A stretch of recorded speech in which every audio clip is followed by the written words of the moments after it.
How are you feeling? How long have you been here? 3 months, May 17th. And what brought you? That's difficult to answer.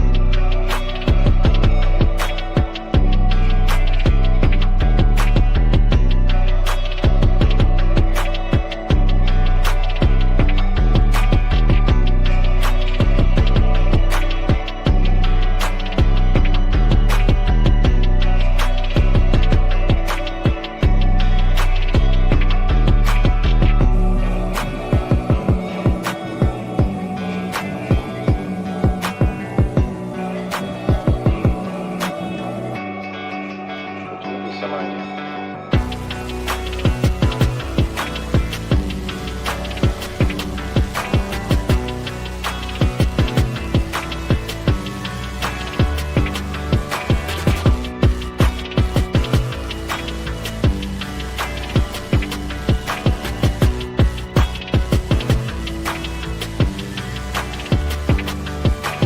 I am not completely like other people. What do you mean by that? People dislike me because I am not completely like them.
I am trying to do with my life something which few people try to do, and this influences my thinking and consequently my action.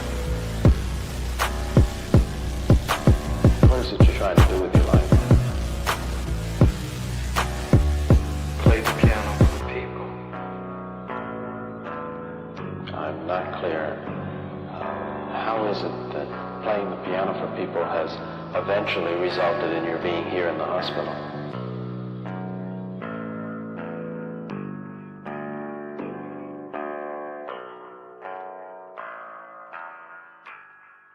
That's difficult to answer.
inside my head of crying people facing death. Is this the end? Is this the end? Oh, I'm burning in the Soviet.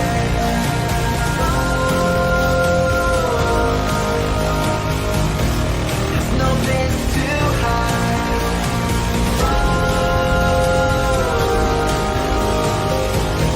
I'm burning in the Soviet.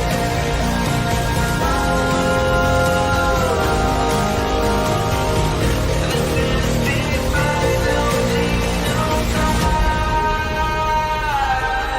What have we done to the world?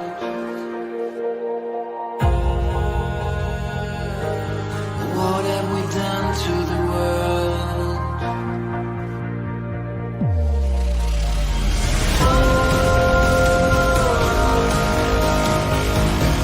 I'm burning in the Soviet.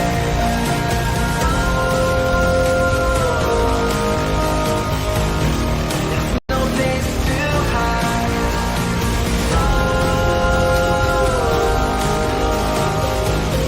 I'm burning in the Soviet.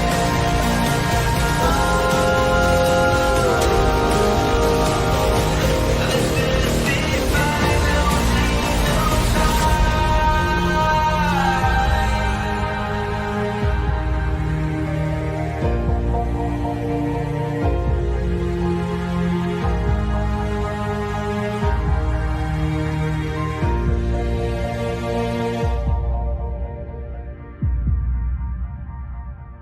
is the final Who the fuck is Karlyn? She's just some sweet lady. She's like in a knitting. She does like a knitting stream. She's like a knitting YouTuber. She does knitting. Can we grow up a little bit and Alt not Girl be sent $200. retarded? Have you Please. seen the work of Karlyn Borysenko? Anti-commie cult leader and is obsessed with looking at what actual far-left communists are talking about and organizing today, infiltrating them. They infiltrated the universities, schools, media. She has the receipts to back it up. Primary source evidence. Infestation is dire and she calls Republicans idiots eating slop. Agree. Thank you for the big super chat. Yeah, oh, I know Karlyn B. She's solid. She's funny. I The like Great her. Noticer sent $200. Literally, So not Ian. it's not because I haven't dangled my junk into the combat zone on purpose to get some camera footage, but that's the big part of what's the Is problem. that what you call reporting? Go and live under if streaming? you're going to do it. Yeah, go seriously. undercover. Otherwise, you're wearing a hunk of meat in a lion's den. Nick Shirley, I love you. Take care of yourself, man. Karlyn Borysenko went undercover. Do stuff like that. Like if you want to expose this thing, don't pariah. But Please. Ian, here's and I agree with you to an extent.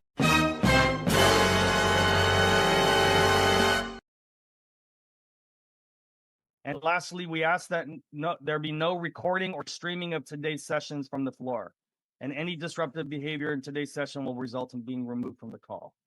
We please ask that there will be no recording or streaming of today's sessions from the floor. Any disruptive behavior today could result in being removed from the call. So, just be a nice person. So with the little housekeeping things out of the way, let's jump right in. Again, we ask no recording or streaming of today's session. We ask that there be no recording or streaming of today's session from the floor. Any disruptive behavior in today's session will result in being removed from the call.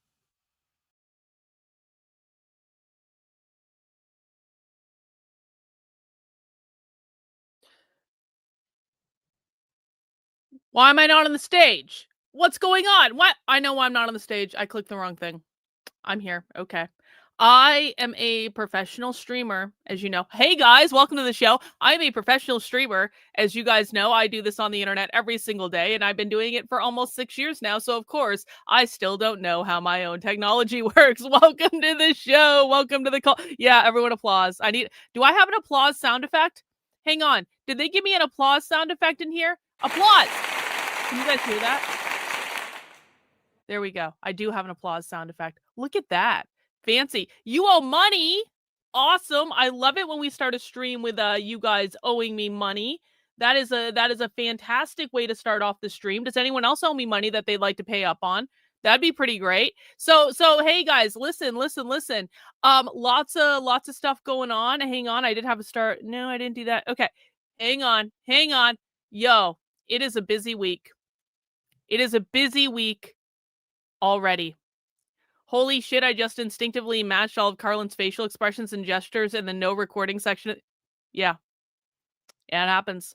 You know what? It happens. It happens. Sooner or later, you just all turn into me. That's what happens in my cult. You know, people go around the internet warning about me. They go around the internet warning people. They're like, don't watch Karlyn's content. You'll end up in her cult. And I keep trying to tell people, I'm like a really shitty cult leader because I actually don't care if you guys stay here or not. But then people are like, what's going on over there? Why would we end up in a cult? And then people start watching my content. And then all of a sudden, they all become me.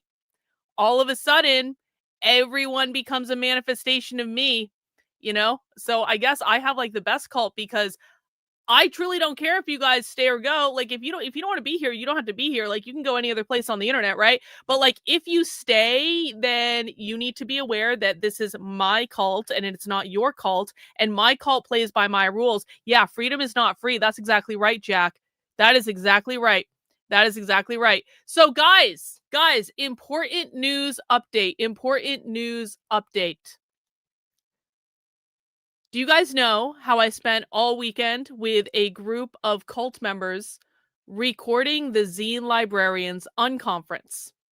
Does everyone remember this? We spent all weekend. We watched like 20 hours of socialism over the weekend. While everyone else was taking it easy, we were watching socialism all day, 2 days in a row.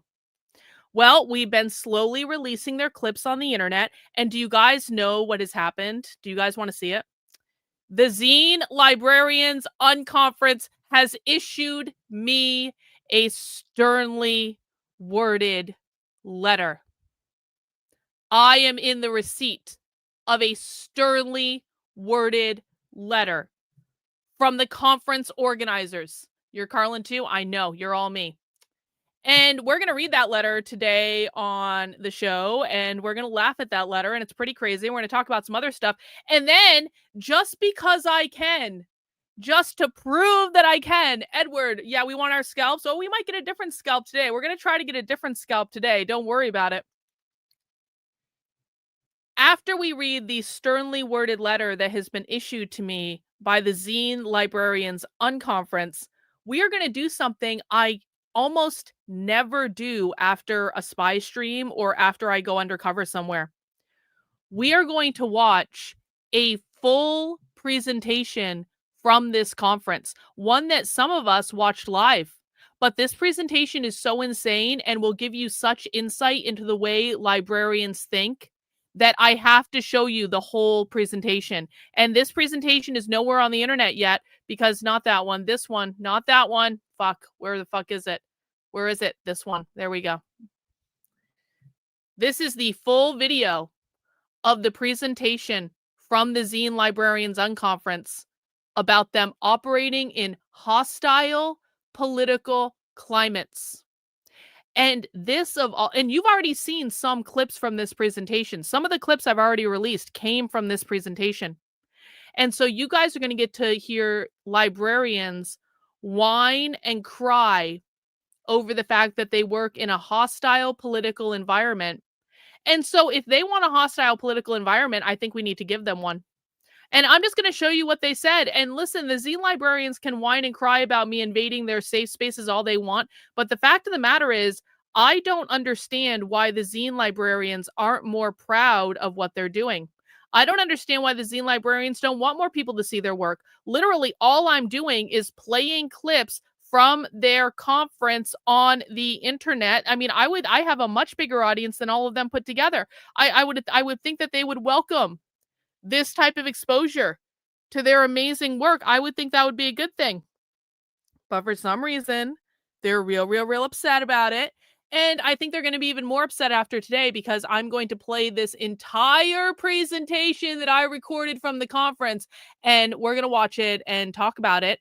And that's the biggest thing that we're going to do today. But I do have a couple other orders of business before we get into that. As people are kind of coming in, do you guys mind if I do a couple other things? One of the things I want to do is people keep telling me that this dark Brandon VTuber. I don't even know what a VTuber is, to be honest. Like, I know that VTubers have some sort of cartoon anime thing, and they only, but like, I don't really understand why is it called VTubing, and I don't really understand the purpose of what they do. Anyway, people keep telling me that this VTuber, Dark Brandon, did a video about one of my videos, and it's only like 11 minutes long, and I kind of want to watch it and see what they said, because I get the impression that like they're trying to drag me, but they're also trying to drag conservatives. You know, they're trying to drag me, like they don't like me because they're leftists, and that's fine. No one has to like me or anything, but they're also trying to drag conservatives. So I kind of want to watch it and see what it said. Average person, don't they want people to have free and equitable access to their conference? Oh, we're going to talk about that, average person. We're going to talk about that. So can I just watch this real quick as people are kind of milling in? I'm just curious about what it says, and then we're going to do real stuff after that. And who knows? So here it is. She left the left for fascism and got eaten alive by the right. Now, to be clear, I haven't really gotten eaten alive by the people on the right that I like, who are the more dissident right-wingers. We're talking about the MAGA-tards here. Okay, let's see what this person said. Hey there, folks. Hope you're doing well today. Today, we're going to be looking at a reporter who used to be on the left, but she then started seeing what they were doing on the right and was like, wow, all those sexists and racists, that must be a great place to be. So she joined the right, and now instead of those people on the right appreciating the reporting she's doing about the left, they instead spend a lot of time calling her fat and ugly. So true, though. So true. Listen.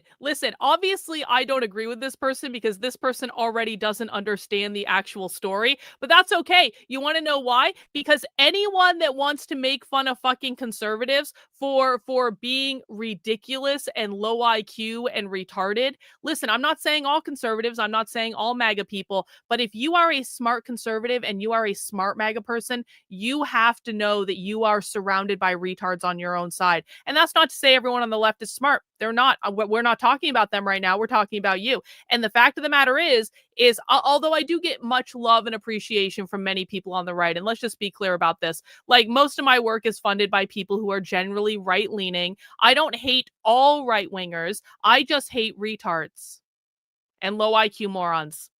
And men who are self-conscious about having a tiny penis and then take it out on women who are stronger than them. I just don't like those people. And if we could remove those people from the right, I think everyone would be better for it, to be honest about it. But if this VTuber wants to drag conservatives for being retarded, yo, fine. Okay, whatever. Which is strange. You would think the, racists and sexists would be more welcoming to women. I hear sexism is a really big tent. Unironically, VTuber, the racists are actually pretty okay with me. I don't actually get these insults from the racists. Do you guys know why I don't get these insults from the racists? Like the actual racists. Like, I'm not talking about MAGA-tards who are like, they call everyone racist. I'm not talking about them. The MAGA-tards are always like the people who are like, it's the Democrats who are the real racists. I'm not talking about those people. I'm talking about the actual racists. I'm talking about the actual white identitarians. I'm talking about the actual people who are like, we don't want to be around brown people. Unironically, the actual racists don't give me this type of grief. They really actually don't. Do you want to know why? Because at the end of the day, I'm still a white woman. At the end of the day, I am still extremely, extremely, extremely white. The actual racists have seen my DNA, my 23andMe, and the actual racists know that I am French, German, British, Irish, and the tiniest little bit of Spanish thrown in there too, or Portuguese or something like that. The actual racists know I am extremely European. And so the actual racists, that's actually the thing they care about. They don't actually care about my weight. They're like, that is a white lady. And I've heard them say this. Actually, I've heard them say, we need to have her back because she's a white lady.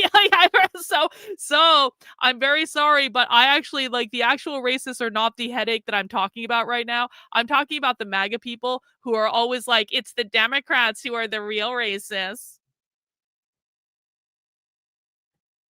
Let's take a look. I'm an analyst and independent journalist covering the far left in America.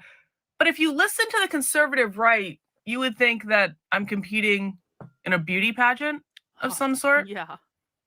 I bring this up because I have gotten minimally hundreds, but maybe into thousands of messages over the past several weeks, ever since I came back from my West Coast trip, where I went undercover at 5 different leftist events and locations. I was followed by Turning Point USA, who documented the whole thing and released a video about it. But do you know the number one comment that I get from the right by far is this? I've gotten hundreds, if not even into the thousands of comments about my weight. Okay, so let's So take a real. second and I talk about how have. strange this is that have. this is all Yeah. occurring. It's Yeah. not like the president of the United States, a role model for so many people. I didn't vote for Trump, VTuber. See, this is the problem when you listen to anime people on the internet. I didn't vote for Trump. And she's about to say, Trump is the reason you're being called fat. Well, I didn't fucking vote for him. Is out here, I don't know, saying similar things about Rosie O'Donnell.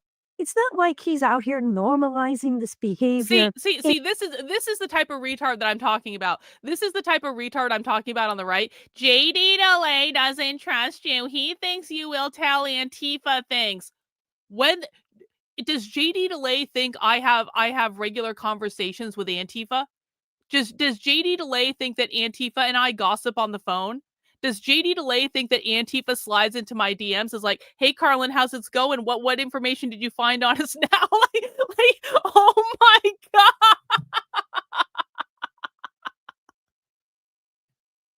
Yeah, okay, JD, okay. You yourself are actively working to help these people win. I'm You're not like, actually. "Oh, I this didn't would be a vote for fun way to Trump. spend the rest of my life, losing my rights and having people call me fat and ugly." I Like didn't vote all for of a Trump. sudden, woke might look a little bit better. No. And again, no. woke just being No, VTuber. No. Even with the amount of retards I have to deal with on the right, VTuber, I still would rather be over here than with you. Like every day of the week. Because again, you want to know why? Because actual people who care about actual shit don't do this shit to me. the general idea of Wouldn't having you rather compassion and be a empathy leftist for just people, because right? there are retards on the right? People wonder why I believe that the right does not take the problem of the left seriously. People wonder why I am so angry at conservatives. Every time I say, hey, here's some information about the far left that's going to get you ahead of them, that's going to tell you how they're strategizing, tell you how they're organizing, tell you what's coming next. People wonder why I get so angry when people don't listen. It's because I literally get dozens of comments like this every single day from the right. Oh, that's what it stands for, You virtual? need to lose Okay. weight. You can't make Okay. a living calling out Antifa and commies when you look like the stereotype of them. In all honesty, it's pathetic. Being fat is pathetic. And so here we can see she's joined a community of people who forget about kindness and decency. No, VTuber. No. That's where you're wrong again. I'm not in their community. I'm not on their team. I didn't vote for their guy. Again, accuracy. Accuracy is what's important here. But are meaner to her than the opposition. No. That's actually not true either, because the opposition just got my account banned on Blue Sky for no good reason. So no, that's actually. Do you know I've had one of you little leftist fucks following me around the internet for like 3 days, causing problems and creating accounts all over the place just to be annoying? The left is nicer than the right. No, they're not. They're just as annoying. I'm not coming over to your guys' team. But does she take a second to reflect? Is Do I there any reflect? Introspection? Does she say, wait a second? Guys, I never reflect on my life. I never have breakdowns on the internet where I cry and say I really can't. I never take a moment to consider the outcomes of my actions. It never happens. I made a mistake. I shouldn't have got with a bunch of fascists. No, I didn't. Instead, in No. a different clip, we'll see that she's actually a fascist for burning books. But let's keep going and see where she goes next. There are all different variations of this. They're not just this particular comment. They're all different variations. Isn't this funny? The left is still trying to woo me. They're like, Karlyn, we'll be nicer to you. They just want me to shut the fuck up. They're like, Karlyn, if you just stop secretly recording us and you just stop exposing us on the internet and you just stop explaining what we're doing, we're going to be so much nicer to you than the right. The the right is like, fuck you, you're secret Antifa. And the left is like, come over here. Stop recording us. Instead, record them. Why don't you come over and play for our team? This is so fucking funny, though.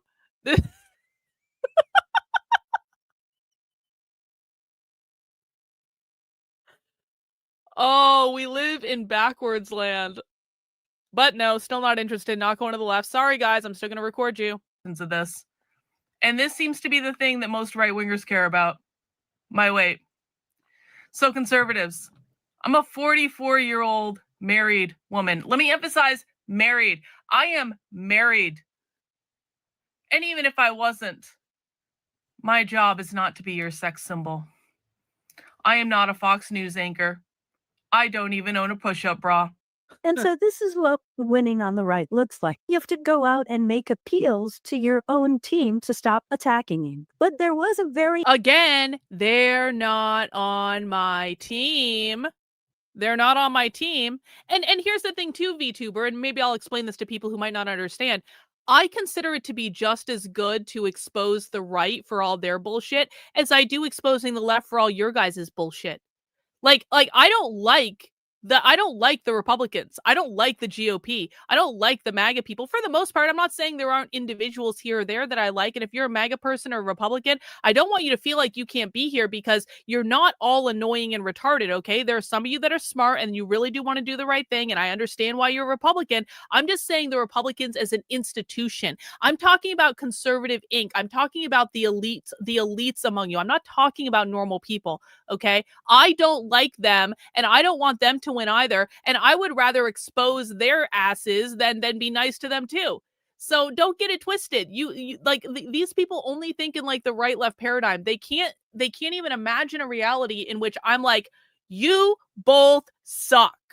The Democrats suck and the Republicans suck and the communists suck and the libertarians suck. And the only kind of like space I have on the internet is in kind of like this dissident right-wing space where like everyone gives each other shit, but it's kind of like here's what I've learned about the dissident right-wing space is at the end of the day, they do actually tend to care about what they're doing much more than like the average conservative, like slop consuming, like normie or NPC or something like that. And so it's like, I have carved out this little space on the internet of people that I like and want to be around and that actually give a fuck.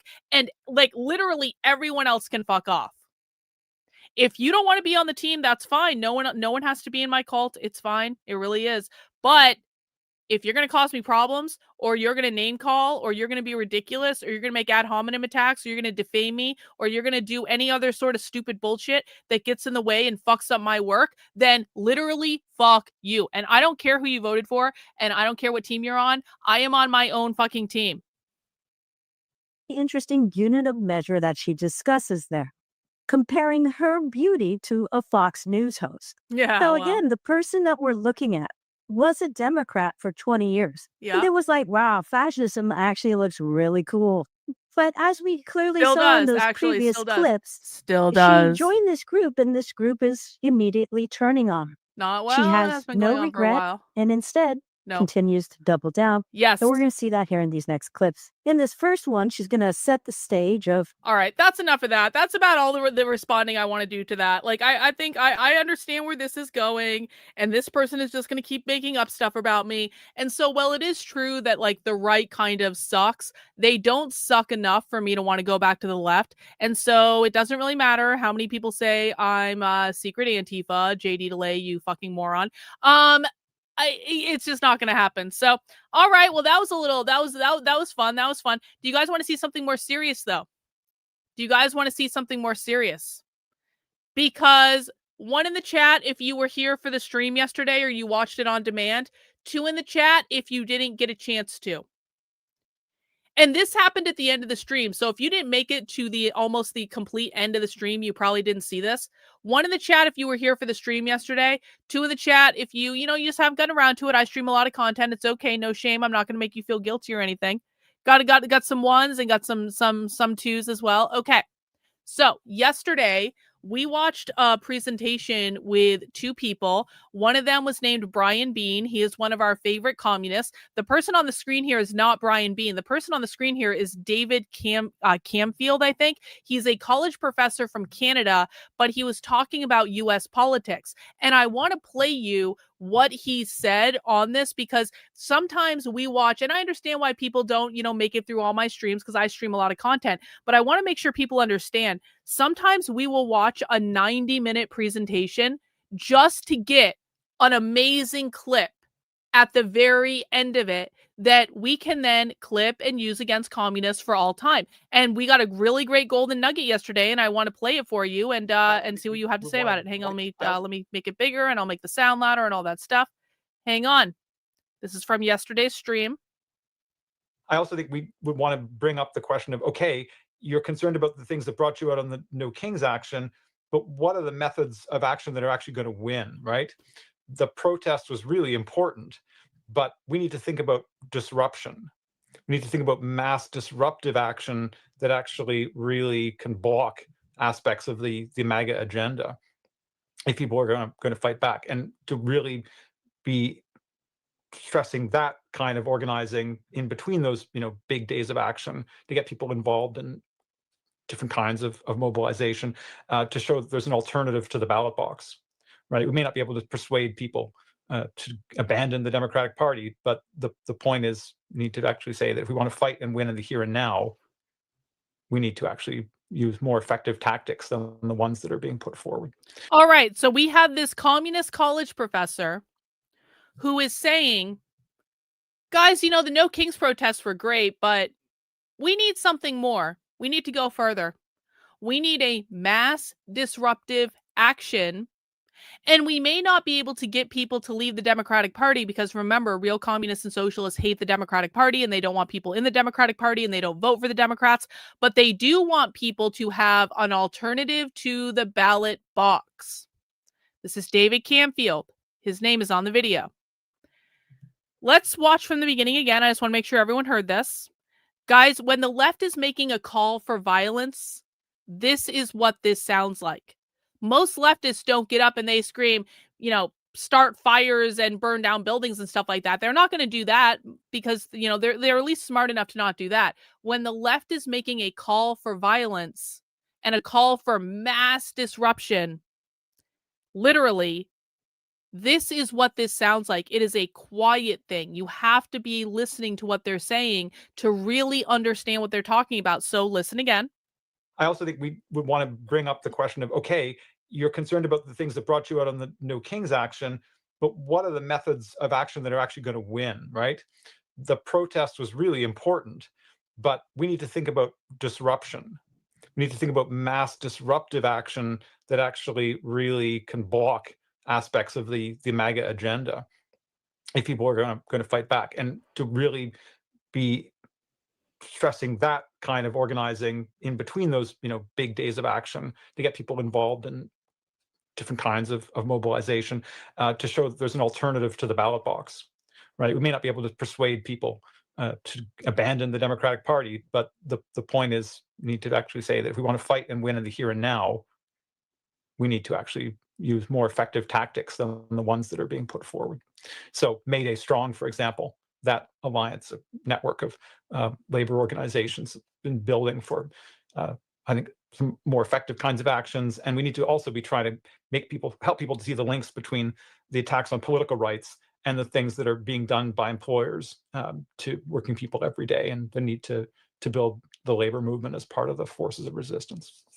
So I want everyone to really understand this. This is not just about mass disruption. This is also about what we've been talking about on the channel, which is, someone said it in the chat, mass strikes. It's working with the labor movement to utilize the labor movement, the labor unions, in order to elicit mass strikes and mass disruptive action that gives people an alternative to the ballot box. So we're gonna play a game. Everyone ready to play the game? Everyone ready to play the game? Come on, let's get everyone ready. Everyone ready to play the game? Does everyone know what game we are playing? because you guys always ask me for stuff to do. You guys always ask me for stuff to do, and now I'm going to give you something to do. I need everyone to go over to Twitter, and I need you to share this post, and I need you to tag conservative influencers in it, because conservative influencers will not share this shit unless it goes viral. This is the retweet game. What I need you to do with that post, I need you to do 5 things with that post. I need you to bookmark it, like it, reply to it, retweet it, quote tweet it, because conservative influencers, the only thing they care about is fucking Twitter. And so as long as conservative influencers only care about Twitter, we need to annoy them on Twitter to get them to share this information, because we can get tens of thousands, maybe even hundreds of thousands more views on this content if we are actually all working together to retweet it, quote tweet it, reply to it, bend that Twitter algorithm over and fuck it, because conservative influencers don't ever tell their audiences about this type of content. So we have to make sure people see it by working together. And what I need everyone to do, and that's enough game show music for right now. It's an old classic, though, if we're honest about it. What I need everyone to do, I need you to bookmark it. Bookmarking drives the algorithm. I need you to heart it. Hearting drives the algorithm. I need you to reply to it. Say whatever you want. Say, this is insane. Tag people that you want to see share this. Make sure people see it. Say whatever you want, but just reply to it. And if you want bonus points, reply to other people in the replies, because that even drives the algorithm more. Then I need you to retweet it, which is to just repost it. And then I need you to quote tweet it, which is to quote tweet it and then say something like, have you seen this crazy clip? And you can say whatever you want. The only caveat, do not start a quote tweet with a tag. Start it with a period, because if you start it with a tag, then only people who follow the person you tagged are going to be able to see it. But you can say whatever you want in that quote tweet. The point is that you're sharing it. What we're doing, guys, is we are driving the Twitter algorithm to make sure more people see this content, because we cannot rely on conservative influencers or pundits to share this. This is a communist calling to overthrow the government. This is a communist calling for mass disruption. This is a communist calling for people to go outside of the ballot box and find another alternative. People need to see this content in order to believe that it's happening. Conservative retards don't share it because they think I'm secret Antifa or some other lunatic thing that they made up about me, because they're lazy and they don't actually care about solving this problem. So can you guys just let me know? 1 in the chat if you have shared the post or done any of the things that I just asked you to do. 2 in the chat if you are not helpful to me and you don't want to do any of it. 1 in the chat if you have, well, the guy is from Canada, but he's talking about the US. 1 in the chat if you've done all the things I just asked you to do. 2 in the chat if you're not useful to me and you don't care about fighting back against the far left. This is the game, guys. We got to get more eyes on this content. The only way we get more eyes on this content is by working together. I will find this content. I will put this content out. What I need you guys to do, though, I need you guys to share it. No, I don't want any fucking story about why you don't have a Twitter. Go make another account. Make another Gmail account. I don't care what you fucking have to do. Do you know how many fucking Twitter accounts I've made? Go make another account. I don't want your fucking sob story. I want you to put on your big boy pants and go make another account. And if you don't want to be on Twitter, I don't really care. Get your fucking asses on Twitter. You guys are always the ones that ask me for something to do. And then when I give you something to do, you're like, I don't want to. Going on Twitter is too hard. I don't care. Get your ass on Twitter. No excuses. The time for excuses is over. Well, yeah, okay, Laura, you can finish making dinner. Okay, fine. You can, if you're doing a chore right now or taking care of a child or something, which your child should not be watching me on the internet, if we're being honest about it. So that's just a bad decision on your part. But if you're doing something else and you promise to do it later, fine, okay? So we want to get this information out there. I appreciate the help, you guys, and thank you for sharing that. Who wants to get into the main show? Who's ready for the main show? If you guys appreciate the work I'm doing, the very best way to fund the work I'm doing is by heading over to my Substack. That is Karlyn, KARLYN.substack.com. I am 100% funded by people just like you. I have no political donors. I have no political masters. And so if you want to support the work I'm doing and keep it going and send me to more things to go undercover at, or send me to more communist locations, then please sign up on the Substack. $8 a month, $80 a year. And you guys keep me in business. Another way you can support what I'm doing is to send in a super chat. You can do that on YouTube or Rumble. I do appreciate that. Lots of other ways to support my work by becoming a channel member or any other ways. You can find more ways in the description below. But I do appreciate everyone who contributes to this effort, because you guys are the ones that allowed me to spend the entire weekend watching and recording the Zine Librarians Unconference. Now, the Zine Librarians Unconference is exactly what you might think it is. It is a conference of librarians, and they almost all happen to be leftist librarians, because of course they are, because librarianship as a profession is completely captured by the far left. Now, hang on. Ah, shoot. I just messed something up. Hang on. I got to make this bigger. No, not. I'm making the wrong screen bigger. There we go.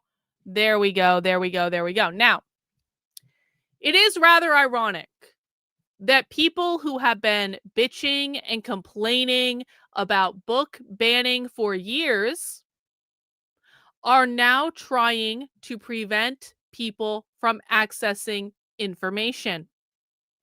Isn't it ironic that the free speech librarians, who have been just railing on the atrocity that is book banning for years and years and years, and listen, I agreed with the librarians on this. I've been speaking out against the book ban since day one. I never thought the book bans would be effective. I thought it was a stupid, boneheaded waste of time.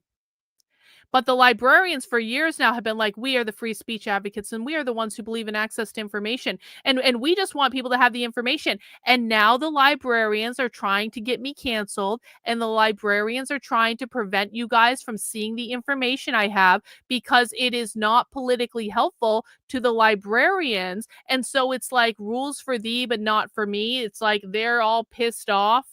They're all pissed off about me recording their conference.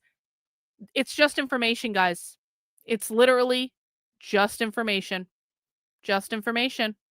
Yeah, they're not being, you know what? I really think that they're not being equitable, and I think that they're not being comradely. The fact of the matter is, Zine librarians, I didn't have to pay 1 red cent to sign up for this conference. I didn't have to pay 1 red cent to sign up for this conference. Why? Because they made it free and available to anyone that wanted to sign up for it. Now, if you wanted to pay them money, you could do that too. They had options where you could pay them money to support the conference or whatever. But the fact of the matter is this was this technically was a public event that anyone could sign up for, because it didn't cost any money to sign up for this. Because they believed, hang on. Still sick. They believed in equity. Why do I sound louder all of a sudden? Ooh, that sounds good. They believe in equity when it comes to making their conference available to everyone for free if they want to. They don't believe in equity when someone they don't like signs up for the conference. That's okay. So I recorded 2 days of their events, and I've been dripping out the clips, and they're really upset about it because apparently people don't like the ideas that the Zine librarians have. Apparently people think that the Zine librarians' ideas are bad. And the Zine librarians are not used to getting feedback on their ideas, and they're not used to people actually hearing what they really think from behind closed doors. And so they're really upset with me. And the Zine librarians have issued me a sternly worded letter. And as you guys know, I take sternly worded letters very, very, very, very, very seriously on this channel. And so I thought we could read the sternly worded letter, and I could give you my reaction to the sternly worded letter. Are you guys ready? You guys ready? Statement from the Z-Luck 2025 organizers. Hallmarks of the Zine librarians communities, as evidenced by the Zine librarians Code of Ethics, are equity, care, and openness. Well, apparently not for everyone. We strive to make everyone in our communities feel welcome, and perhaps due to the general goodness of people drawn to collecting, describing, providing access to, and preserving zines, we have, for the most part, been able to avoid conflict. The Zine Librarians Unconference, ZLUC, held semi-annually since 2009, is an anti-authoritarian space. So put that one in your back pocket. They are creating with their conference an anti-authoritarian space. Yeah, who do they think they are? Trump gatekeepers. Yep, exactly, Nick. Thank you. One of the powers of zines is that they give a voice to the marginalized groups to express themselves, organize, and collaborate. Unfortunately, in our current political landscape, ideologies founded on acceptance and support are seen by some as radical propaganda. As librarians and archivists, degreed or not, and people in activist communities, we are conscious of the need for digital privacy. However, until this year, we have never had a reason to lock down our communications networks. This year, at this year's ZLUC, held on November 8th and 9th, 2025, US and other time zones, a bad actor attended the unconference under a pseudonym with the intention of spying on the presenters and the participants.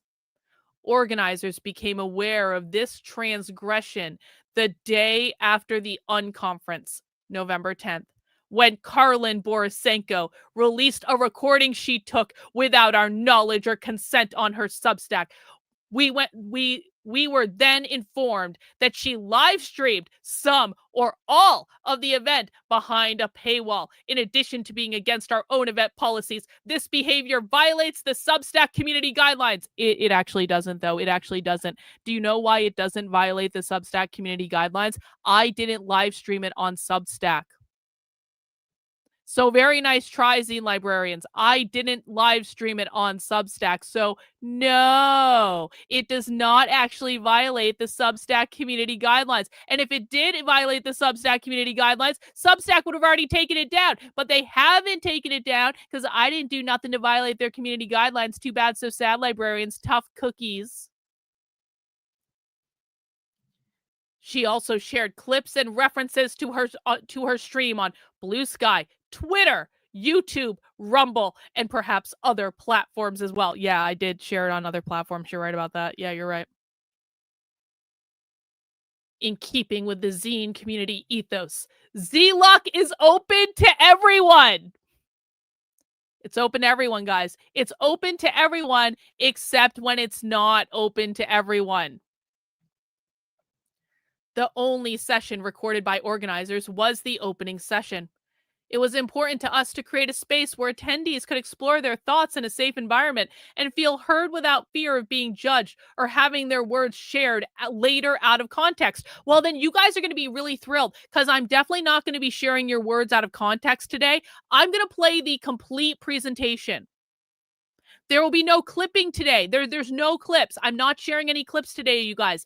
I am playing the full presentation, the full 90-minute presentation from start to finish. So there will be no clipping out of context because I'm going to play the entire presentation that you don't want people to see.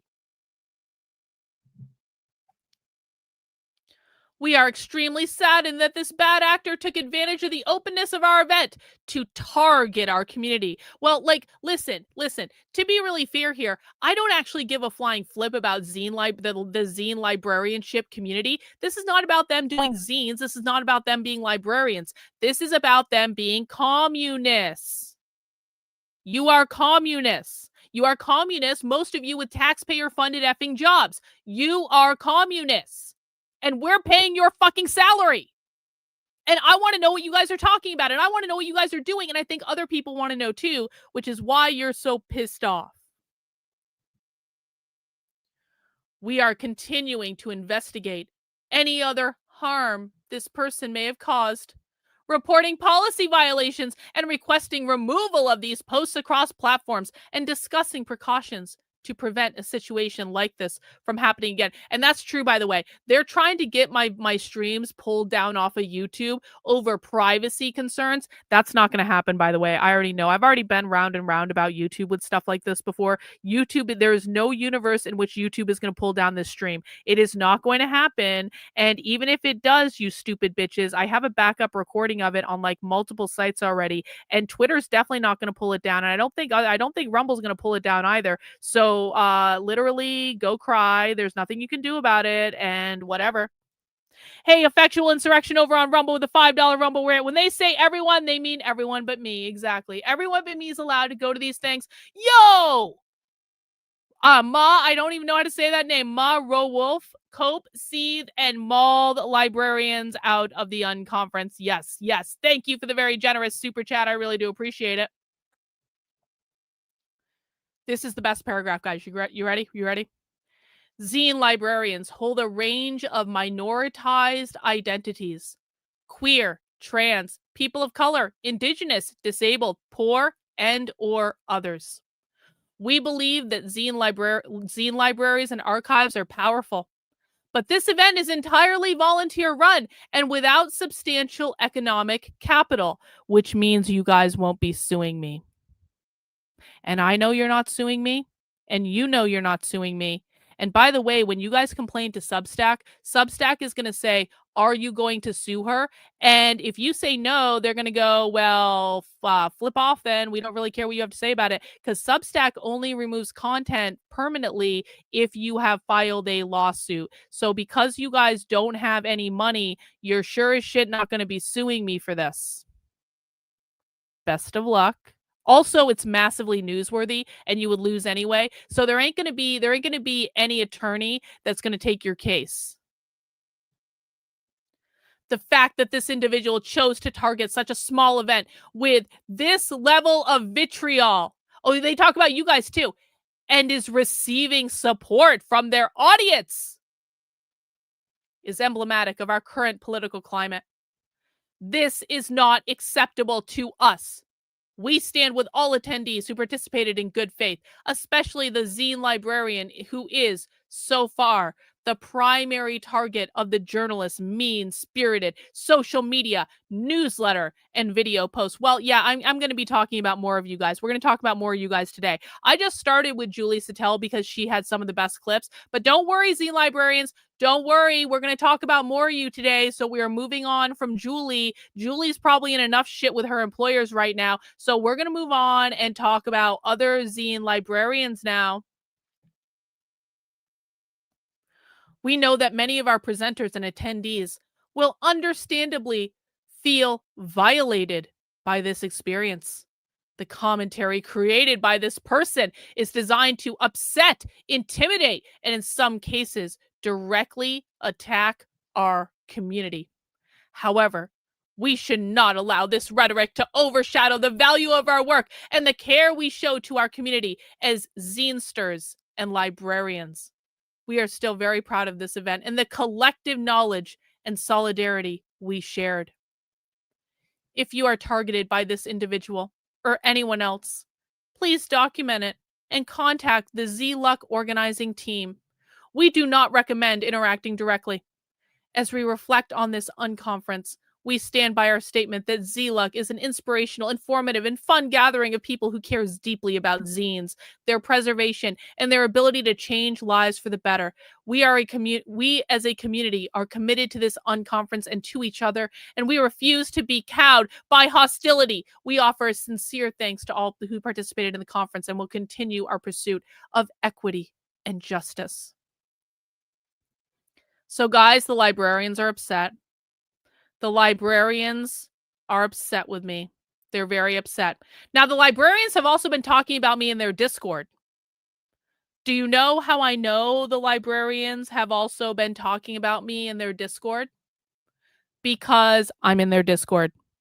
I'm in their Discord. They don't. Well, they probably know I'm in their Discord. I'm fairly certain they know I'm in there, but they don't know the name I'm using in there, which is completely different than the name I used for the conference. So there's again, and it also has no relation to my own name at all. So there ain't no way they're gonna figure out what my Discord account is. Like they'd really have to do. I don't have any idea how they could possibly figure out what my Discord name is, since so many people join the Discord at exactly the same time and so many new people join, and so how are they going to figure out my name, because it has nothing to do with my real name. It has nothing to do with the name I registered for the conference under. I'm just saying. Let's see what they're saying in their Discord though.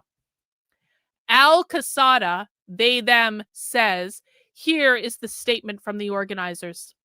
We are aware that this person is a member of the Discord and will see this post, but we will not let this stop us from informing our community of her behavior. Guys, they're mad at me.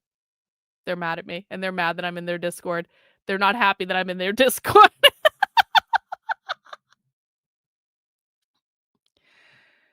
Castrell, they, them. Oh gosh, I had no idea any of that happened. I'm so sorry, everyone, and hope that person can be removed from the community for now. Thanks for sharing the post. Safety pins at all. Likewise, this is awful. Marcy.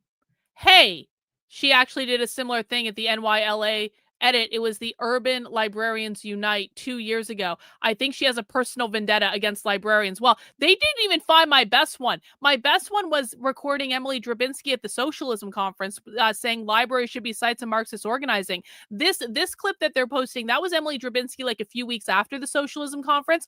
But like just to be clear, as the librarians, I don't have a personal vendetta against librarians. I have a personal vendetta against communists.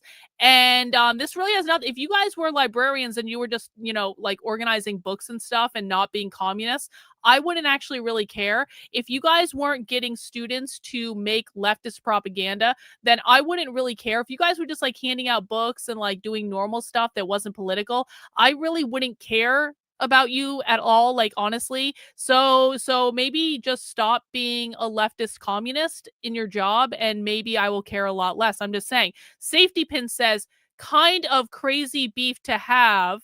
Well, I don't have a beef against librarians. Castrell, they them, says, ugh, that definitely makes me feel less safe that she's done this before targeting librarians. Yeah, you guys should not feel safe. Librarians, let me be very, very clear. You guys should not feel safe. You guys should know that no matter what you do, I will be recording you. No matter what precautions you put in place, I will be recording you. There's nothing that you can do.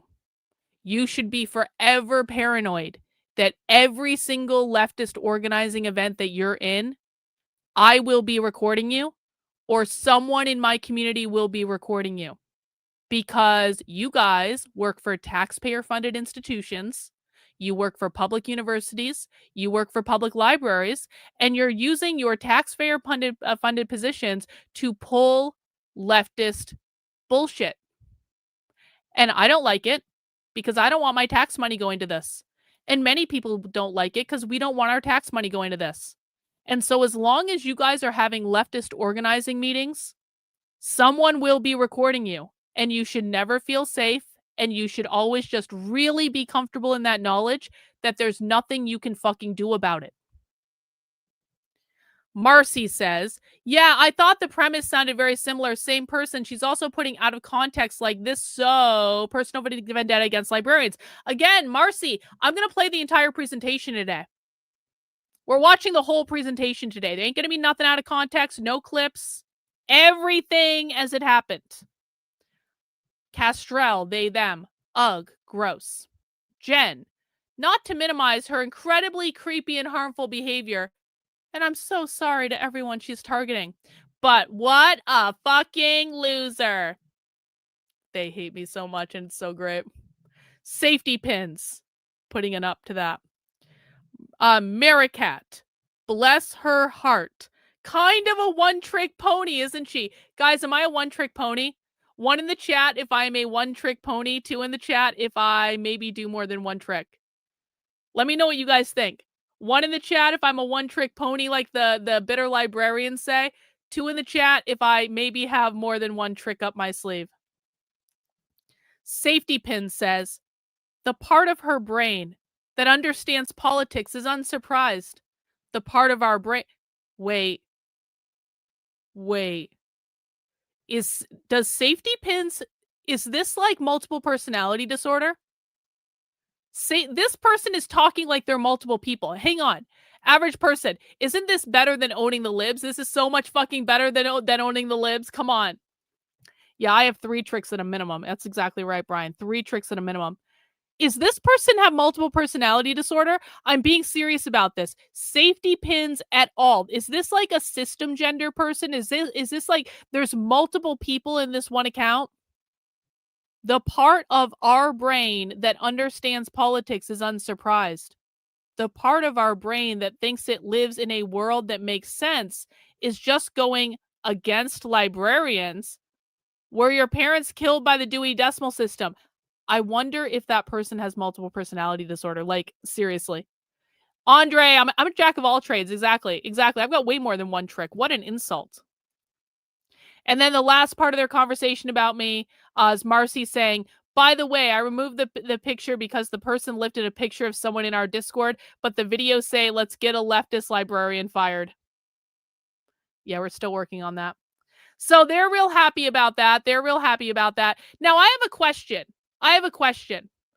And this is just as an aside, because again, I spent the last 2 weeks being attacked by retards like JD DeLay and Chad Canton and Enrique Tarrio. And the chief complaint that the MAGA retards from Portland made about me is they said, Karlyn doesn't even infiltrate events. Karlyn doesn't even go undercover with Antifa. Karlyn just goes to public events.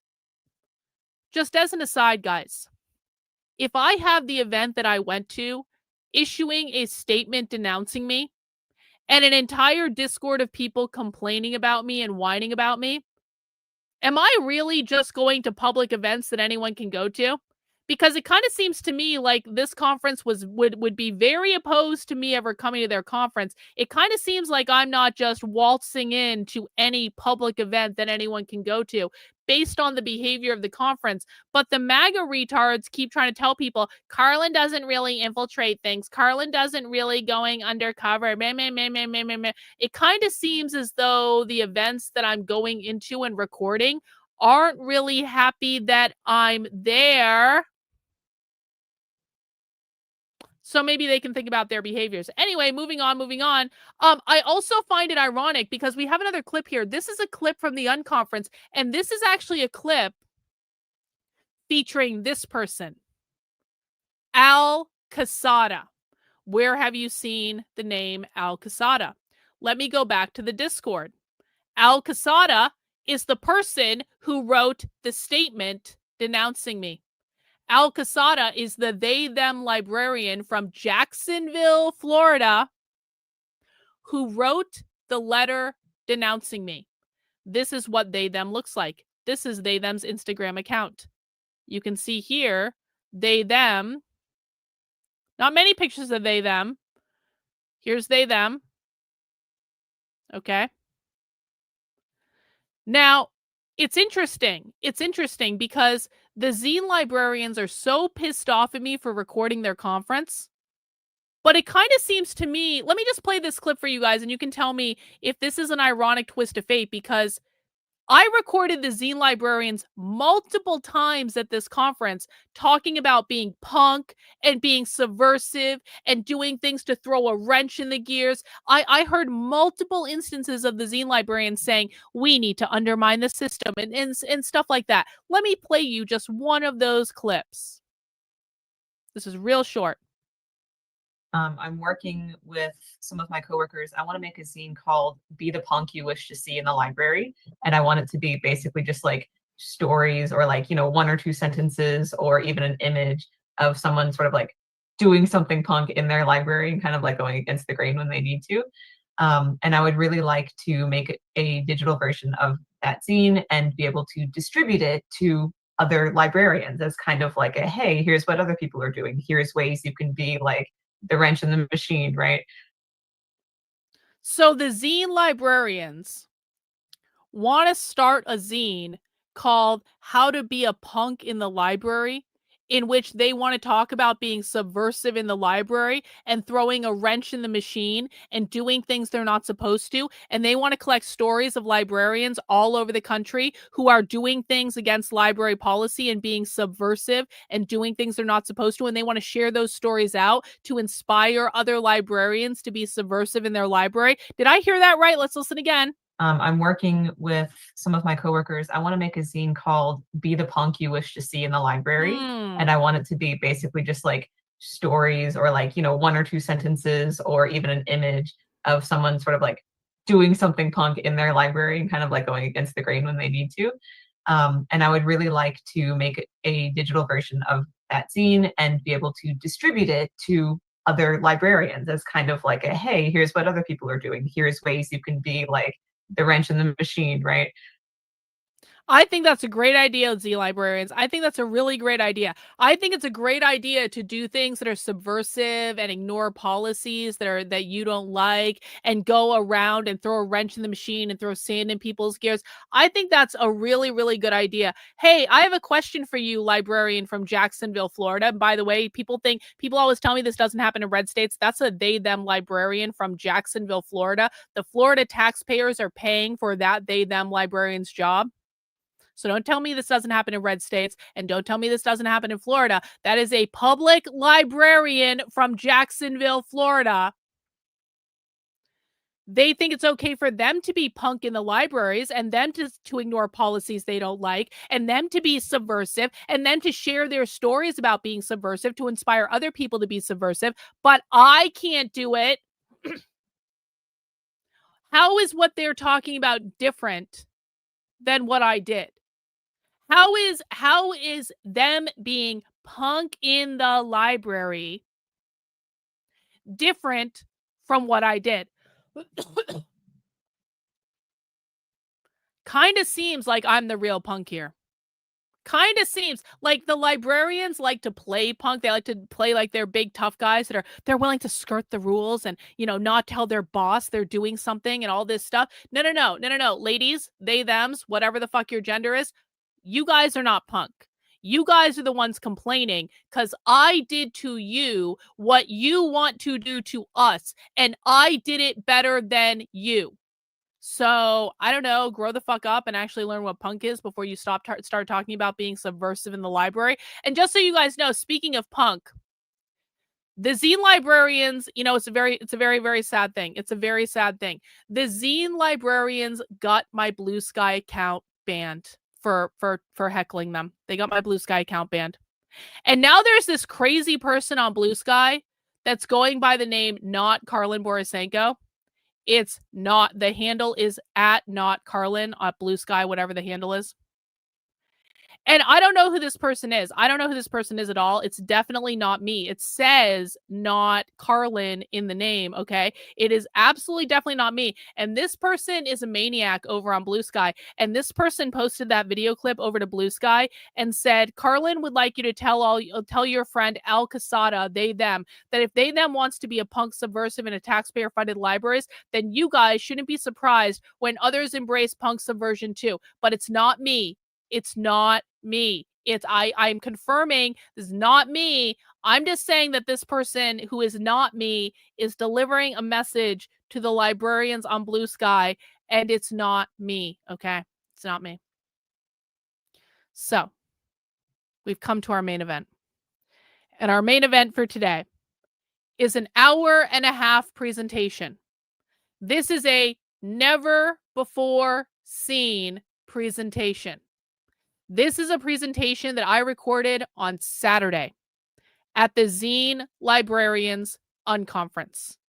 This is an entire 90-minute presentation in which nothing has been taken out of context. We are going to show this in its full glory, and people can judge you guys by your words, zine librarians, because there are no clips in this. This is your full 90-minute cry fest over working in a hostile political climate.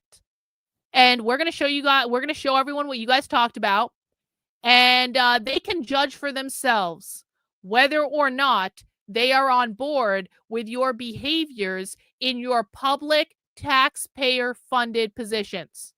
So guys, look at this. How pathetic to attack librarians. We're not attacking librarians, bro. We have a librarian in the chat. In fact, Dan, I missed your super chat. I'm sorry. Librarians, you should never feel safe. Turnabout is fair play. American Library Association threatens parents with defamation lawsuits like me. That's exactly right. Dan Kleiman is a librarian. We're not attacking librarians. We like librarians. We don't like communists. So guys, I need you to mount that like button for me. If you are ready for the presentation, I need everyone to make sure they have mounted the like button for me. I need everyone to remember that I am the only reason you're seeing this presentation right now. If I hadn't been in this conference secretly recording this presentation, this would be lost to history and no one would even know about it, okay? So make sure you've mounted the like button on YouTube or on Rumble or wherever you might be watching right now. Make sure you have subscribed on whatever platform you're following on and watching this if you have not already. I would really appreciate it. And let's get this party started, and we're going to play this presentation from start to finish, and everyone can be the judge of what these people said. This session is the Zines in Hostile Climates. If anyone missed that earlier introduction, I do, especially for this session, want to make sure to share the summary of our community care expectations. We want this event to be welcoming and supportive and inclusive for everyone who attends. We recognize and challenge the fact that there is oppression and exploitation that some of our members in the community are harmed by, which some of our members of the community are actively benefit from. We have a zero tolerance policy towards harassment and ask that everyone as a community works towards keeping this space free from oppressive attitudes, actions, behaviors, and language. If you do have any concerns, please reach out to me specifically. I'm Liz Brown. I'm one of the central organizers, and I can respond by either mediating and calling in during the session, removing participants from the session, or removing them from the unconference altogether should anything come up. If you do not feel comfortable reaching out to me specifically, you are also welcome to contact us via email, zluck2025@gmail.com, and one of my co-organizers can respond as well. For this session, because we are going to be potentially talking about sensitive issues, I would also like to remind everyone to please only make sure that while we are encouraging and asking everyone to be a note taker, to please make sure you have people's consent before sharing details that are spoken in this session in the note-taking document and for follow-up contact information. They are. This is exactly right, too, ladies. The librarians are trying to oppress me. The librarians are trying to silence me. The librarians are trying to take away my voice. It's deeply sad. The librarians are the power players in this instance. They are the oppressors. They are the bourgeois. If you feel like this session is somehow triggering, or the topics that come up are really getting to you emotionally and mentally, you are encouraged to step away from this conversation. We do follow the law of 2 feet, which states that if a conversation is not serving your needs or is not helpful to you, to please just step away and give yourself some breathing room. All right. With all of that said, if you're and by the way, Zine librarians, we have all your notes too. We have all your notes. We have all your resources. I copied all that stuff before I started releasing the content. We have all your stuff. We have your map. We have your board of resources and all that stuff. We have your 90,000 notes document with all the links in it. We have everyone's name. We know where everyone works. We have everything, librarians. Like, there's really no need for you guys to. This is like the librarians right now are kicking and screaming. They're really trying to put up a really good fight.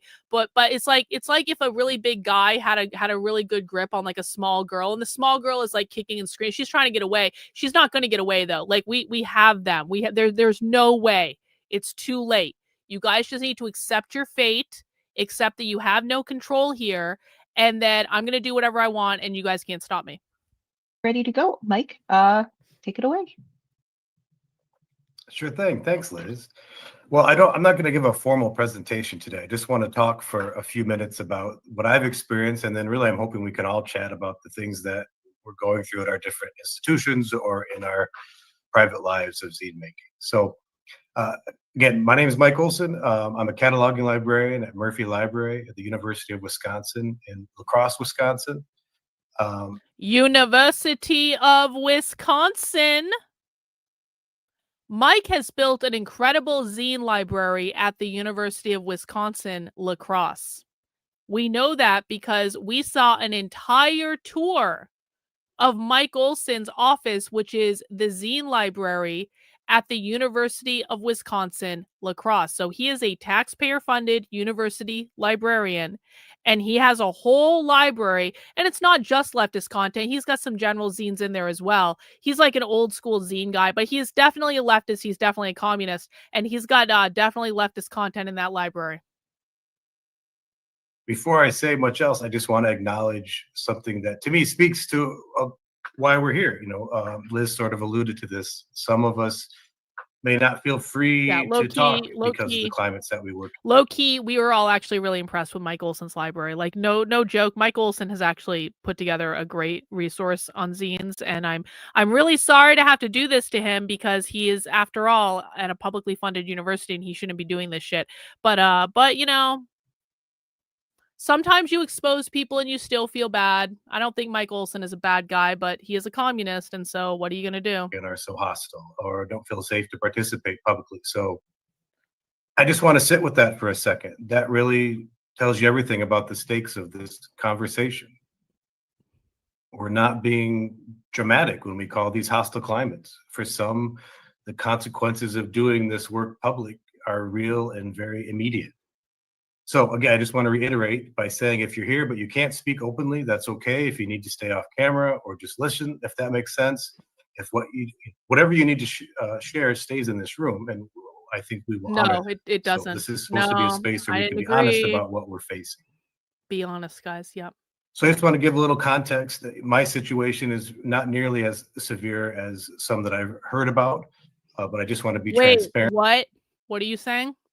Tom Alter Committee has a table at a SF1 next in San Francisco. It's big, 60. Can you put that information in the chat? Appreciate it. About where I'm working from, because I think that the contradictions can be instructive. I started a zine room at the library that I work in. I was a cataloging staff member here for many years, and just recently got a faculty librarian position, which came with an office. That was a very different thing. You know, many of us don't have offices or don't have private space, and this was new to me. So this might sound like a radical act, it might not, but in my library, just having my office door open became sort of a radical thing, that I was accessible. And so the first thing I did was fill the bookcases in my office with my own zine collection from home. That immediately opened up some interesting conversations with coworkers and students and other people in the university who did stop in and see different content that was in the room. It also drew out a lot of the people on campus who were already interested in zines and already using zines in their instruction or in their personal lives. And so it was just last year at this time that I opened my door, really last November. And the first couple months were interesting. By the springtime, I was able to get zines into a couple of classes with some other instructors that I knew, and that gave a little more credence to some of the administrators that, okay, this is being used for the curriculum. And then after that, I did a Qualtrics survey. We got to collect our data. And that helped that in the summertime, another librarian vacated a much larger space, and I was able to move using this Qualtrics data with many of the classes that we had come in with students saying, oh, it's just too crowded in there. There isn't enough room. That using that data with my administrator helped me to move to a larger space where we had probably 3 times as many bookcases. I've got 9 6-foot-tall bookcases now full of zines. And the way I collect these is I make my own zines recently from my scholarly research that I turn into zines and then take those to Zine Fest and trade with people. That's my main goal, is to trade. Because when I bring them back, I want students and other people to understand that this is a human interaction. It's an exchange of information. I want to demonstrate that. So the bulk of the zines that are in the room are things that are from festivals in Madison, in Milwaukee, in St. Cloud, in Minneapolis. Well, yeah, he probably did, but he's the zine librarian at the school. This is part of his job that he's created for himself at the school. Pretty much in the tri-state area around us here in Wisconsin in the past 15 months. So we've done, I think we did about a dozen fests in the last 15 months and collected hundreds of zines that way. And so I want people to really listen to this, because again, for all the people who shit on me because you only go to these book fairs and blah, I'm doing exactly what the left is doing. Do you guys understand that? If you want to know what propaganda is circulating in leftist ecosystems, if you want to know what ideas are circulating now, today, in leftist ecosystems, you go to the book fairs. You go to the Zine Fest. That is where the ideas are circulating. That is the central hub for how this type of information is distributed out. You can get a whole bunch of stuff in one day, and then all these people come together and they bring all the stuff they're distributing on their own separately, because they don't just distribute at these book fairs, but they all come together into one place and they distribute for a day or two, and they hold workshops and they tell you what they're doing, and you get to see who the players are and all that stuff. And so I am doing exactly what the left is doing. And people can whine and complain and say, that's not really going undercover with Antifa, except that they're having Antifa workshops at these book fairs, except that they're handing out Antifa propaganda at these book fairs. They're telling us what they're doing. They're telling us what they believe. They're putting this propaganda into the hands of university librarians, who are then taking it back and putting it in the library at publicly funded universities. This is the origin point of these materials. And so until someone else is doing what I'm doing and going and monitoring what is going on at these fucking book fairs, I don't give a flying fuck what people like JD DeLay or Enrique Tarrio or Chad Canton or any of the other MAGA idiots have to say when they say Karlyn isn't really going undercover. I have to wear a disguise. I have to register in a fake name. I have to make sure they don't know who the fuck I am. I have to collect all of their propaganda. I have to bring all their propaganda back and read it and analyze it to make sure we know what's going on and what ideas are propagating in their ecosystem. And I am so fucking sick of being criticized by people who don't even know the names of Antifa organizations. Enrique Tarrio. I'm just saying. As they started to accrue more and more people came out of the woodwork who were interested in zines, then we had students stopping by and learning what zines were, and many of them who were interested would then come and add their zines to the collection, which was the whole idea, kind of starting this zine cycle of life. And what was interesting, it's just been a year, but to see it go from sort of taking hits from the people that I worked with about, oh, what is this zine stuff? What are you doing in here? What is this nonsense? To seeing it gain some interest on campus, and then seeing those same coworkers kind of interested in what felt to me like co-opting it. Oh, well, when are we going to digitize it?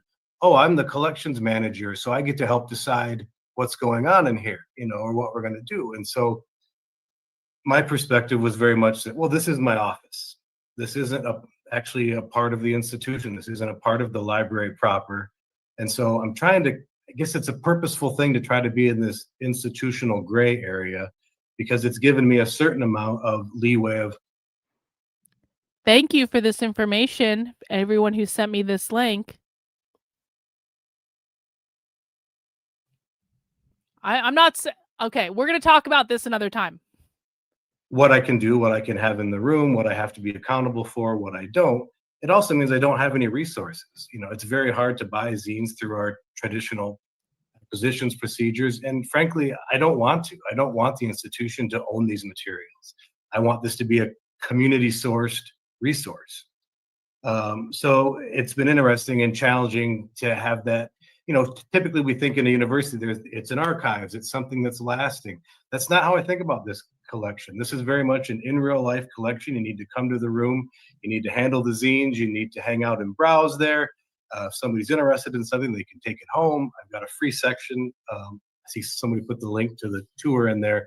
You can see there's just a little cart of free zines out front where people can leave their own zines and take zines, and I try to restock that when I can.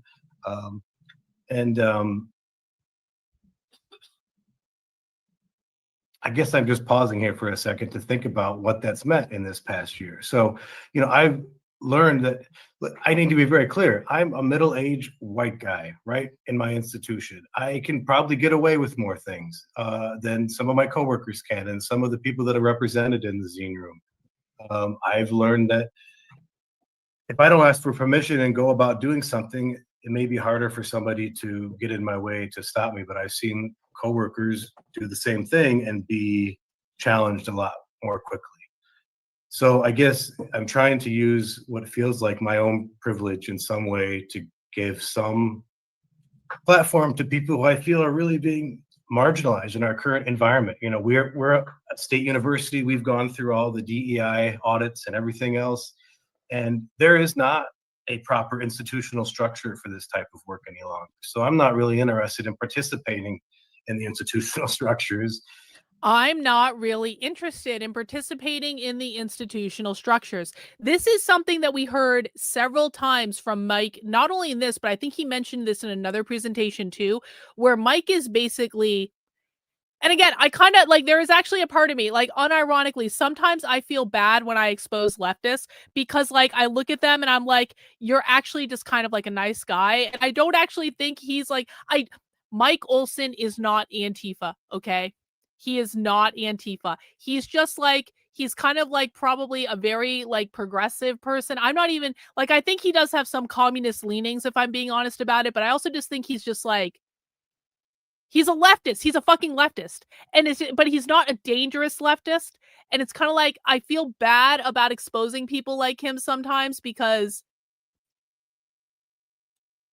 I don't know. I just feel bad. I think that he talked a lot about working against his institution and trying to subvert his institution because he doesn't approve of the way the institution is handling things and stuff like that.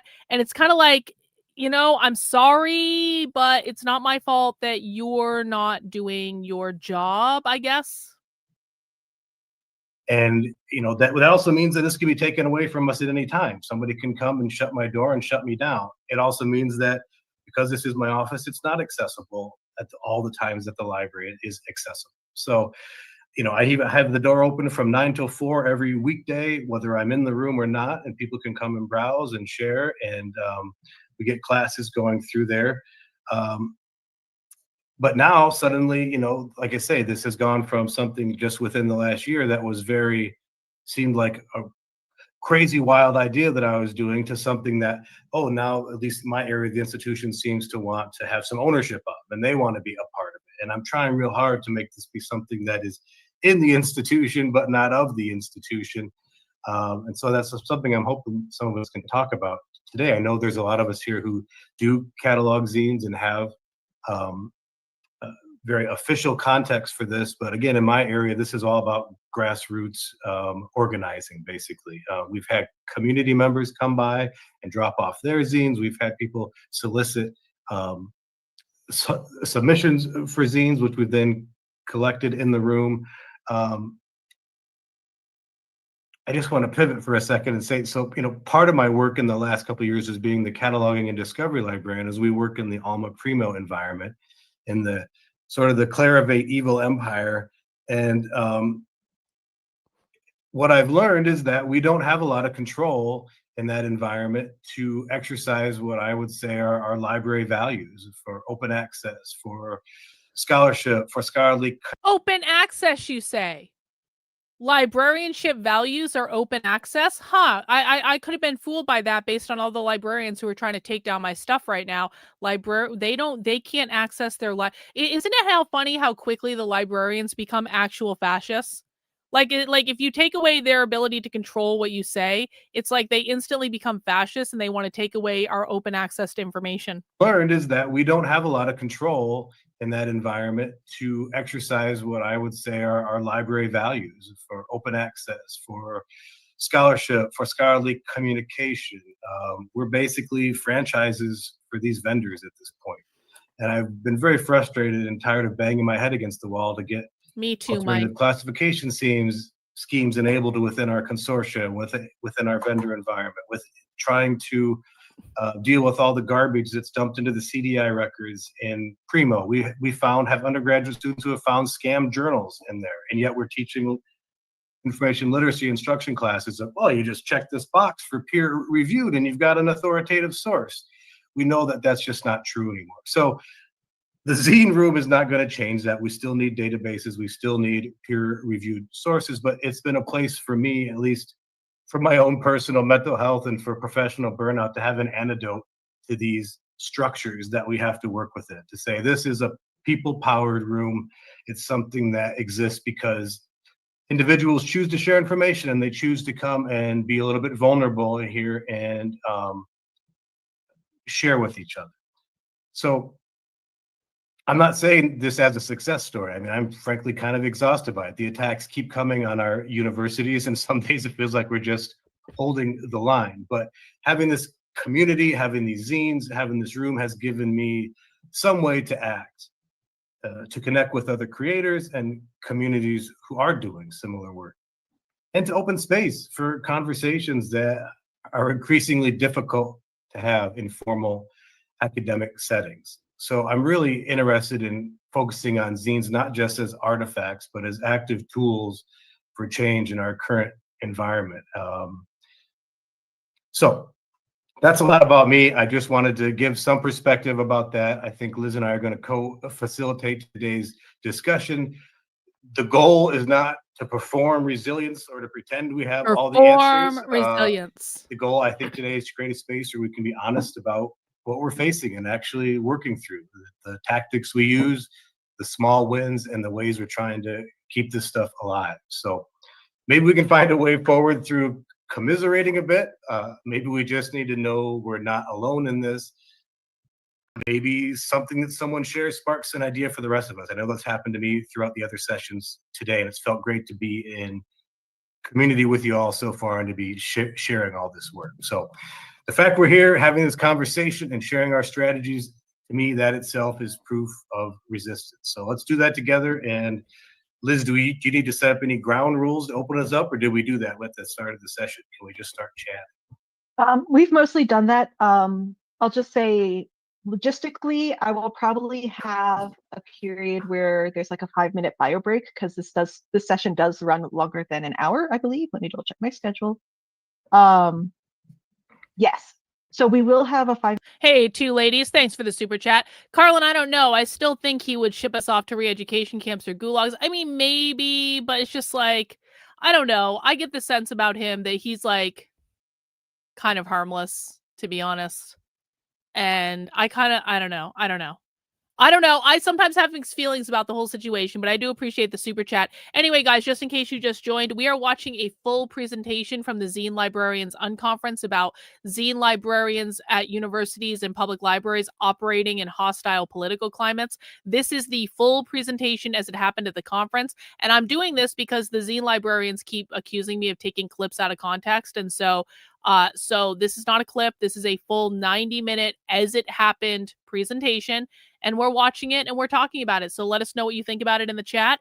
And this is what the left talks about behind closed doors, guys. And they whined a lot in this presentation. I have a ton of notes from it. So I think you guys are going to enjoy it. Minute break. At some point, I'll give an announcement and a warning before that happens. But other than that, the floor is open. Can I throw out a couple? Oh, please go ahead. Go ahead. I was just gonna, we could open up with some prompts. I thought I had a couple written down. If you have any ideas, maybe people is anybody. Okay, so people still don't know what zines are. Okay, zines are leftist propaganda for the most part. Now, a zine can be about anything, but the reason that we study zines and we pay close attention to them is that leftists use zines as their primary mode of propaganda. So when we're talking about zines, we're talking about small, like pamphlet type things that anyone can produce these, anyone can copy these, and they're about all sorts of different topics. Like let me get your chat off the screen so you can see. Like being in Black Bloc, or how to build affinity groups and anarchist organizations, or let's see, how you counter fascism, 20 things you can do to counter fascism, or how No Borders Manifesto to eliminate all borders, or anti-fascist community defense, or de-arrest primer if you need to know how to get unarrested after you've been arrested at a protest, or becoming ungovernable anarchist organizations, or recipe for direct action, or how to create chaos at night when everyone is asleep, or fight to win protest tactics. And on the back of this one, look at the back of this one, warning queers bash back. Could they be any more clear about what they're saying? Like bash back, anyone bash back sighting in the wild? If you know what that is, you know. Brief history of capitalism. This is just a sample of the zines I have in my office, settler sexuality. Check this out. I hope that burns cop cars. That's a zine. That's a little zine. Let's see, what else do I have here? Militant flamboyance, queering anarchism, process-centered love, dismantling love and and this is just a small, this is what I'm talking about when I say zines, though. These are small little pamphlet things that they produce to talk about their ideas. This is what primarily circulates in their communities. Now, not all zines are leftists, but a lot of them are. And so if you want to know what ideas are propagating in leftist ecosystems, if you want to know what Antifa is talking about, you go to where the zines are and you read the zines, because those are the ideas that are top of mind for them right now. I want to share how zines are showing up as a tool for resistance or resilience in your context. It doesn't have to be academic library or a public, or even a library, honestly. What's going on in your, I know in Chicago and other communities with ICE there, zines and other DIY information resources have been very important for communities to share. Hang on, I released this clip on Twitter, but I just want to back up for anyone that didn't hear it. So what Mike is about to say, so for people who don't, one of the things about this presentation is it proved every single thing I've been saying about the role that zines play in leftist organizing. What Mike is about to say is that the anti-ICE protesters in Chicago are using zines to pass out in the communities along with whistles, and the zines teach people how to use the whistles to signal to people in their community that ICE is in their community. So zines are very cheap to produce. These are not high cost things. It's not funded by George Soros. Anyone with a printer can produce them. You have a printer and a photocopier, which everyone has, and a $200 printer that you can all have at home now, and you can make zines, and that's it. Okay. And so what they talk about is the anti-ICE protesters in Chicago and possibly Los Angeles are using zines to pass out to people in the community to teach them how to do anti-ICE organizing. This is how they communicate in a decentralized network. And this is something that, again, conservative influencers don't understand this. Tim Pool did a show like a month ago or something where he was talking about when Antifa wants to communicate with Antifa, they have to move to a new town to communicate with. No, that's not what's going on. They communicate with zines. In a decentralized model, you have to figure out a way to filter information into the ecosystem so it gets to the people you need it to get to. The zines are how they do this. It is a decentralized way of communicating with a mass quantity of people. No one is telling each other what to do. They're not there's no hierarchy. There's no person saying, here is what we will do. What they're doing is they're producing these documents, and the documents go out in via book fairs, via just community handouts, via different events, and they matriculate down into the ecosystem, and then all of a sudden everyone is doing the same thing because they all got the information from the same place. This is how Antifa communicates. This is how the far left organizes. Listen. Library Republic, or even a library, honestly. What's going on in your, I know in Chicago and other communities with ICE there, zines and other DIY information resources have been very important for communities to share resources without being surveilled. So would anybody care to share about how they're using or seeing zines as tools for resistance? Zines are ways that they communicate without being surveilled. Does everyone understand that?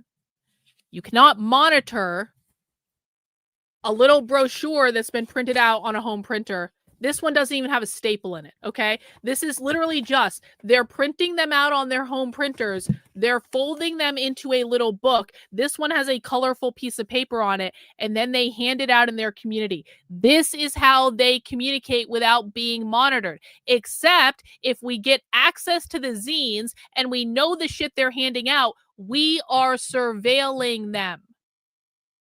Does everyone get why this is important? Effectual Insurrection over on Rumble with the $5 Rumble rant. Thank you. All printers have a digital signature that stamps the printout and tells you where the material was printed, like a security code, Dr. K. Always keep the zines. You can find out where they were printed. Well, hey, I've got a whole boat ton of zines in my office, so maybe we can play that game sometime. I appreciate it. Your current context. I'll just reiterate that if you are more comfortable using the chat, you are welcome to do that. I will read out what is in the chat for people who may not have that visual accessibility, either because they're on a mobile device or any physical disabilities as well. Julie has shared, and I think it's making its way into the note stock, that there are a series of zines about how ICE is being reported in various cities. So that there's a series of zines about how ICE is being reported in various cities. Hang on, back up, listen. This is how they're doing their anti-ICE organizing, guys.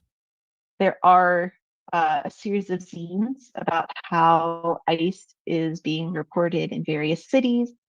So that is something that a resource that people can share out. I think Julie, you also mentioned kind of the flip side to that, Julie, that people are being targeted because of them having Antifa materials in their possession of some kind as well. Is that correct? And by the way, that's actually true.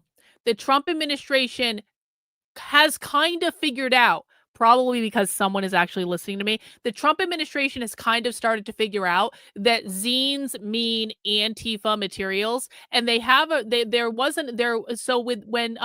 when actually, let me show you. I'll just show you guys. Hang on. I'll show you. Hang on. Let's go to my Substack. What the fuck did I log this under? Texas, maybe?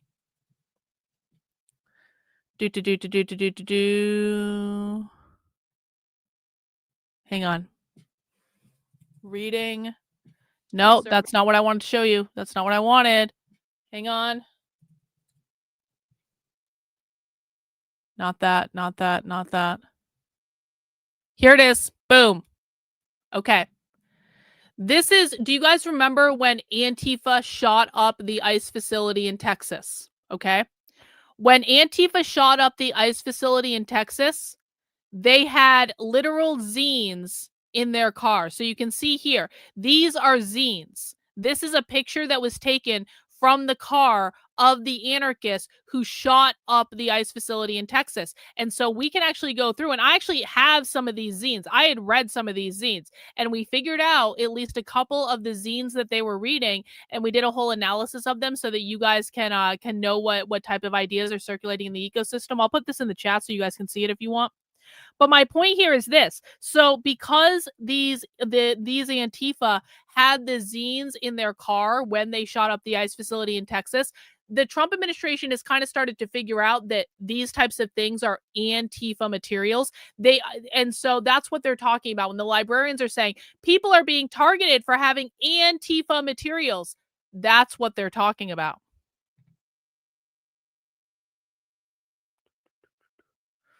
Where did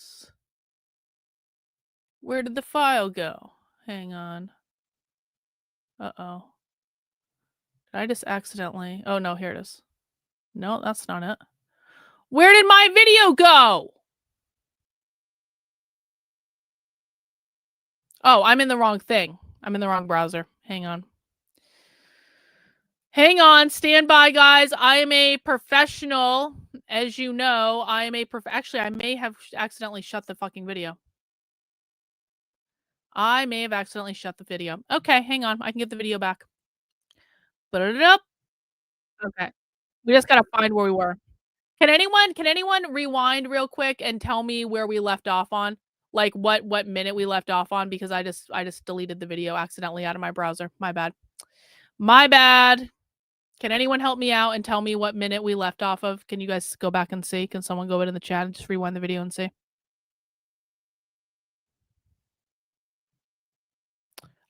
If you don't care, then you don't have to be. No, I'm not. Okay, I'm very sorry. Okay, let's do a vote while we're waiting. 16. Thank you. 16808. Thank you. But before we start playing it again, guys, we have to do a vote. We have to do a vote. Thank you guys for doing that. Is this person smart enough to be here, or should we ban them? 1 in the chat if we ban this person. 2 in the chat if they can stay. 1 in the chat if we ban the person. 2 in the chat if they can stay. The person who thinks this presentation is too boring to watch, 1 in the chat if we ban them. 2 in the chat if they can stay. I'm looking over on Rumble as well. I am Caesar. You guys get to decide. Are they excommunicated? Sorry, bro. Sorry. Everyone wants you gone. Bye. Okay, let's continue. In their possession of some kind as well. Is that correct? Yeah, it was a legal permanent resident, green card holder, who was Tommy, targeted with University of Oregon. He'll have fun there. on October 15th for transporting, quote, a box that contained numerous Antifa materials. It was basically zines and pamphlets. It was zines and pamphlets, wasn't it? Yeah, I'm trying to find I think I have a link. There's even a zine about that situation. I Oh, think. awesome.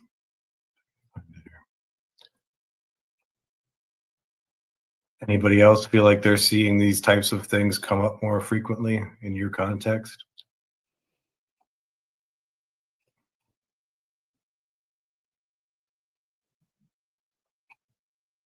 Well, I will say that I kind of got into zines. I had been into them several years ago for a while, and then had honestly just gotten caught up in my own life and dropped out of the whole world for a while and kind of got reintroduced because going into librarianship suddenly made me hyper aware of a lot of aspects of myself in a way that I hadn't felt before due to some of those kind of social and political contexts. So, I mean, I'm not on camera, but I am like a visibly queer trans man. And that is like a weird position because on the one hand, I have been embraced in a lot of ways that I don't think some other queer people and trans people would be, because I am white, you know, and like I am a fairly, I don't know, friendly beginner trans person. I will say we did actually see what Max Flowers looked like the next day, and it's everything that you hoped it would be. I think for a certain demographic of people. And it's been really interesting because from when I first started, it was very clear that very clear. There were people more interested in helping change some of the things that we've been talking about on that campus. But it was almost like they had forgotten they could even try to talk to each other about it, and they needed someone who was slightly more visibly different.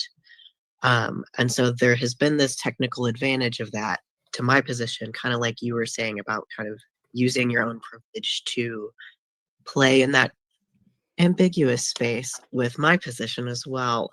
So I just wanted to say I appreciated you talking about that, because that very much feels like what I'm trying to do.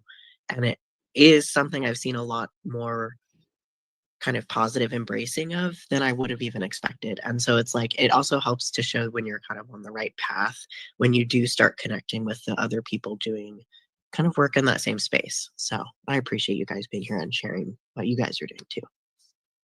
Definitely. Thanks for sharing that, Max. Yeah, thanks, Matt. Yeah, I've been really gratified to see that the way people have just started to treat this little room that we've got as sort of a hub of activity. You know, it does feel like it's been a space for people to come to. We've had some of our peer educators, students from the Pride Center, who've come by and shared their own resources. Like I said, we've had people from the community from 100 miles away drive because they heard about this. They don't have any place that they can even look at zines in their small town around here, and they've come in and brought their own things and shared and hung out and talked about things. And I just can't express how impactful that has been in this past year with how challenging things have gotten, to see that it's really is sometimes as simple as just having your door open and having some kind of welcoming space for people to feel like they can step into. And I would encourage anybody, if you have the privilege of that space, or if you feel like you could do that, please make an effort or take a risk if it's possible, and you've made and are safe to do so.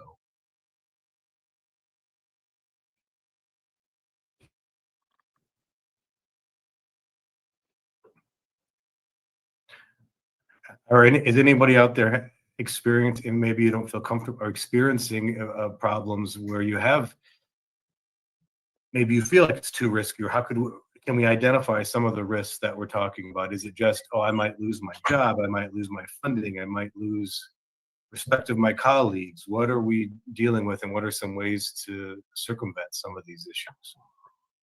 I think I can speak on that a little bit. So I am in Tennessee, and no, this isn't correct. This is not correct. They all love trans, almost like they put trans above them in a hierarchy. No. That is a conservative interpretation. It's not a correct one. There is no hierarchy on the left. Trans and queer, and it's not trans, by the way, it's queer.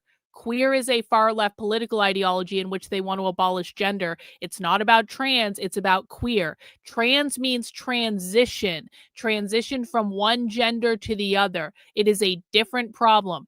Queer means no gender, abolish all gender, abolish all binaries, have everyone be they, thems. That's what we're talking about here.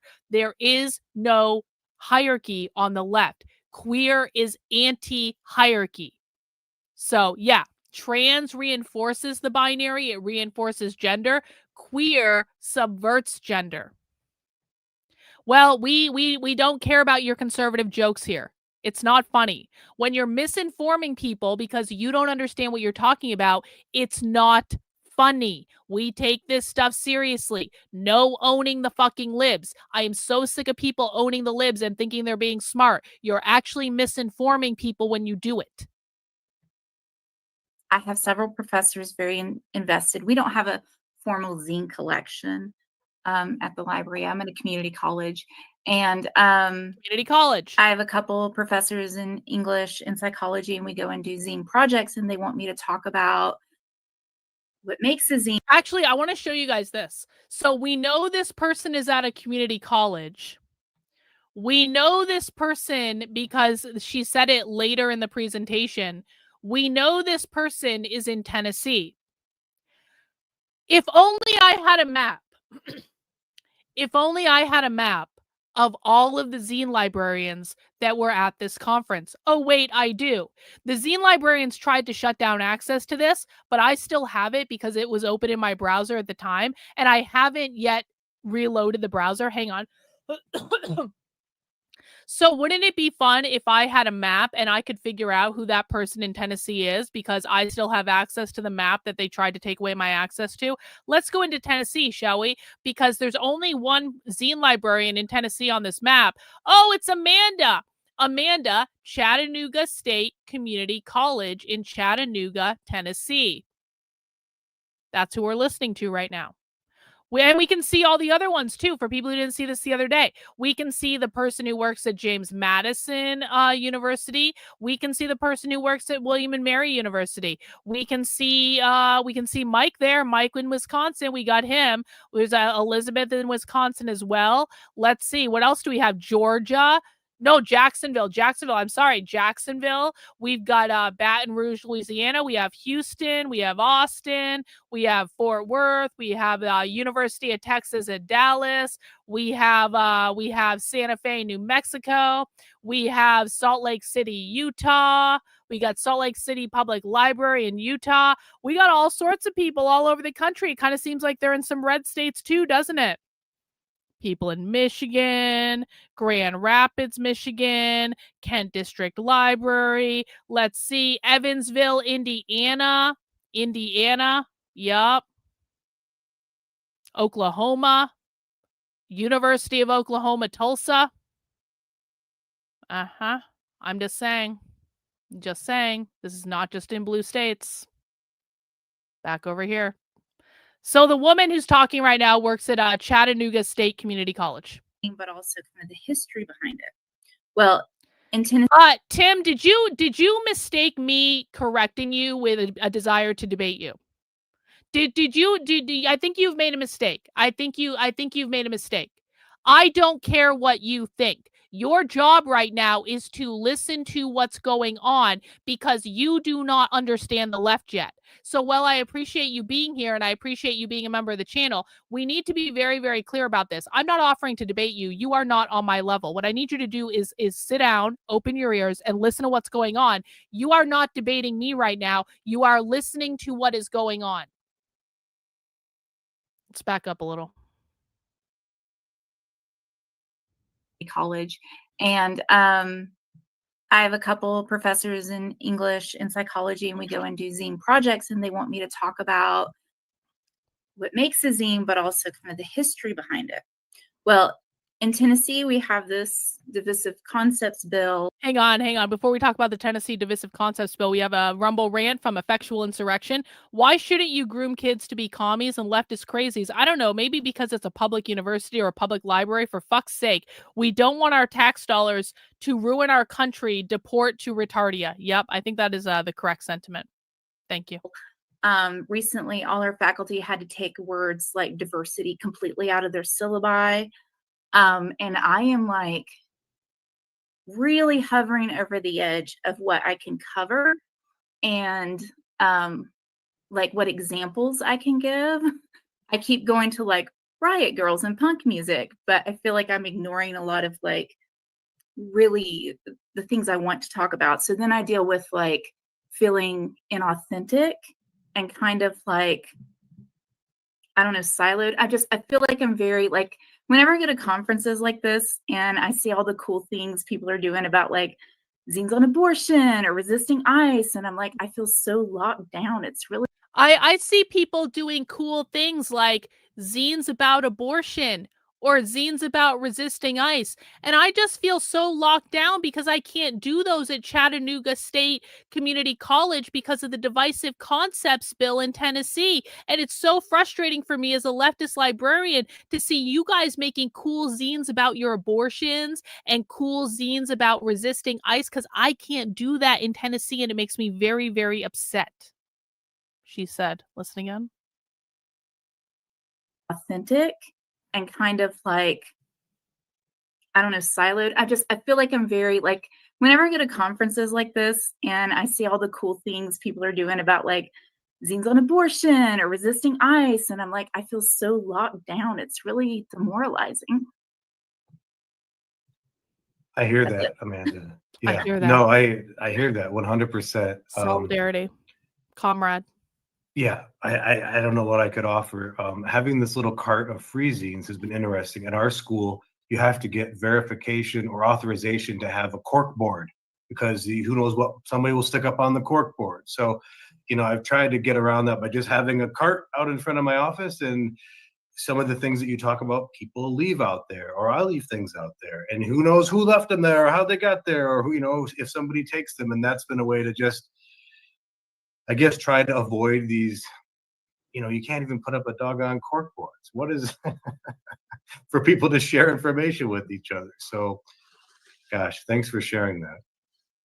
I want to real quick bounce off of that because that is the other reason why our zine collection is also a free collection right now. The one in my office and outside of the office in the more quote unquote official library space as well is like explicitly labeled.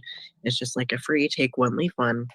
And that is because like our library is heavily scrutinized by our risk management department for whatever reason. And similarly, there is kind of a bottleneck policy system for literally everything. And like, even if you Wait, Tommy got a tomato thrown at him? Oh no! Maybe we'll go back and watch that later. I really do want to watch this right now, though, but I appreciate the breaking news Tommy update, David. Thank you for that. Thank you, Frank, for the super chat. The left's uptalk cadence is insufferable, and it's grating on the ears as vocal fry. I do think they use it to recognize each other. Yeah, I mean, the left absolutely has a very consistent cadence that they speak in, and after a while, you just get used to it. And by the way, if you go undercover at leftist events, you have to learn how to speak like that. This is one of the things, but like conservatives think that they can just go undercover at leftist events without learning to speak leftist language. They're going to spot you immediately because they have a certain cadence that they speak with. And so it is very like when I'm at leftist events, I am speaking in that cadence. I have learned how to speak in that cadence. Has nothing to do with this is one of the stupidest things you guys say, no offense. Has nothing to do with piercings. Most people don't have piercings. You understand that? Piercings are not leftist. Just because you guys don't like piercings doesn't mean they're leftist. I actually do have piercings, and I tend to have more piercings than most of the socialists at this conference that we go to, or the conferences that I go to, because it's not about fucking piercings. You actually have to learn to speak their language so you can communicate with them, and you have to be able to communicate with them in a way that they understand. You think you can think of the extremities of that, it's further. And so it's like, also, even if we wanted to make it official, like, but it would take them so long to even make it official anyway, and then they're still going to say no. So it's one of those things where I can see the benefits of increasing access and having it more heavily cataloged and like all of those things. But I know that like the second we enter that territory, there is kind of no going back, and they're probably just going to shut it all down entirely. So I think where I'm at, since it is such a restrictive school as well, it's like, well, I'll just keep doing it until they tell me to stop, and it'll be up for as long as it's up. And so far I have gotten like zero pushback on it, which is crazy to me. I don't think I would have believed somebody when I started it that would happen. I thought it was going to be like a fun idea we kicked around in a meeting, and then it never came up again.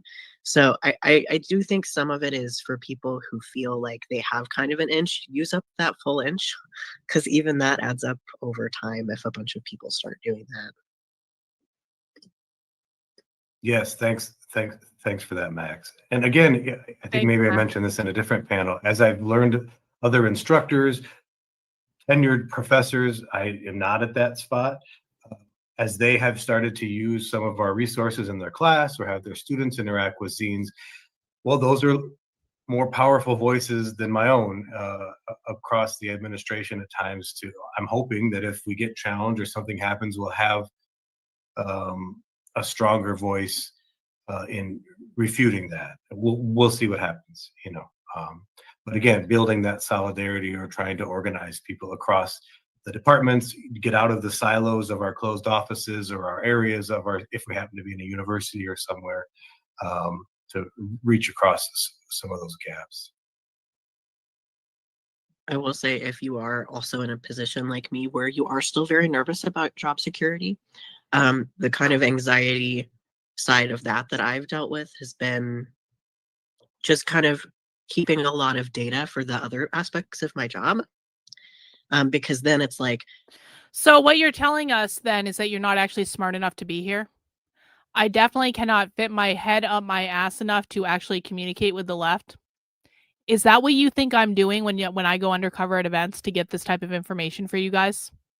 Because if that's what you think I'm doing, that I am fitting my head up my ass, I have to say that doesn't really seem like you're taking this very seriously, and it doesn't really seem like you're smart enough to be here. So let me know, should I block you now? Because I don't really like being told that I'm fitting my head up my ass when I am taking my time to go to these events, to go and get the information that people like you refuse to do. I don't really like that. So you can let me know in the chat. Should I ban you? Are you smart enough to be here? Or do you regret your word choice on this particular occasion? Do you know why the left always wins and the right always loses? Because why should you care? You shouldn't. You just got banned. I'm sorry. Bye. I go to do my annual report, and every other aspect of my job, I mean, I have numbers and stuff to back up like all of the official sides. So it's like, for me, that is another way that I can feel more empowered to do that work, because it's like I do way more overthinking of everything else in my job. And that's not something I necessarily recommend, Right. but that, I think, again, is kind of the position a lot of us are kind of getting into. Definitely. I mean, yeah, you mentioned documenting. I think that's something. So, this isn't part of my job at all either. And it's something that I could be questioned on. I do the same thing that you do, Max, and really try to make sure I have the clear documentation and data for the official parts of my job, so that this part doesn't get questioned too much. So thanks for sharing that perspective too. I'm seeing a lot of great comments in the chat section. I wonder if you want to bring up any of these at all. Let's see here. Yeah, just to catch up on some of what's been shared in the chat, several different kinds of zines about specific to ICE, specific to organizing, are being shared.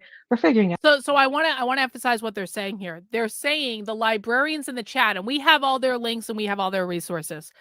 What they're saying is they were sharing amongst themselves anti-ICE organizing zines that they have created. So they were sharing it with each other so that the librarians could take each other's work and use them and be inspired by them and go do anti-ICE organizing on their campuses or in their communities or whatever. Everyone understands this, right? Out how we can continue to make those accessible to everyone. Quentin just shared a great comment with teaching, speaking to some faculty. Something they have found helpful is that although we can't give certain information to students unprompted, if a student asks us about it, then we can start mentioning some resources that exist. I think that's a great example of. So the librarians say, listen, we can't give all this anti-ICE organizing information to students when they're unprompted, when they haven't asked for it. But if a student comes up and asks you for anything related to anti-ICE organizing, then you can give it to them. So they are hyper aware of like, okay, we can't just be like, going up to a student and saying, here's a pamphlet. But if the student comes and asks them about anything related to the pamphlet, then they can give it to them. Does everyone understand?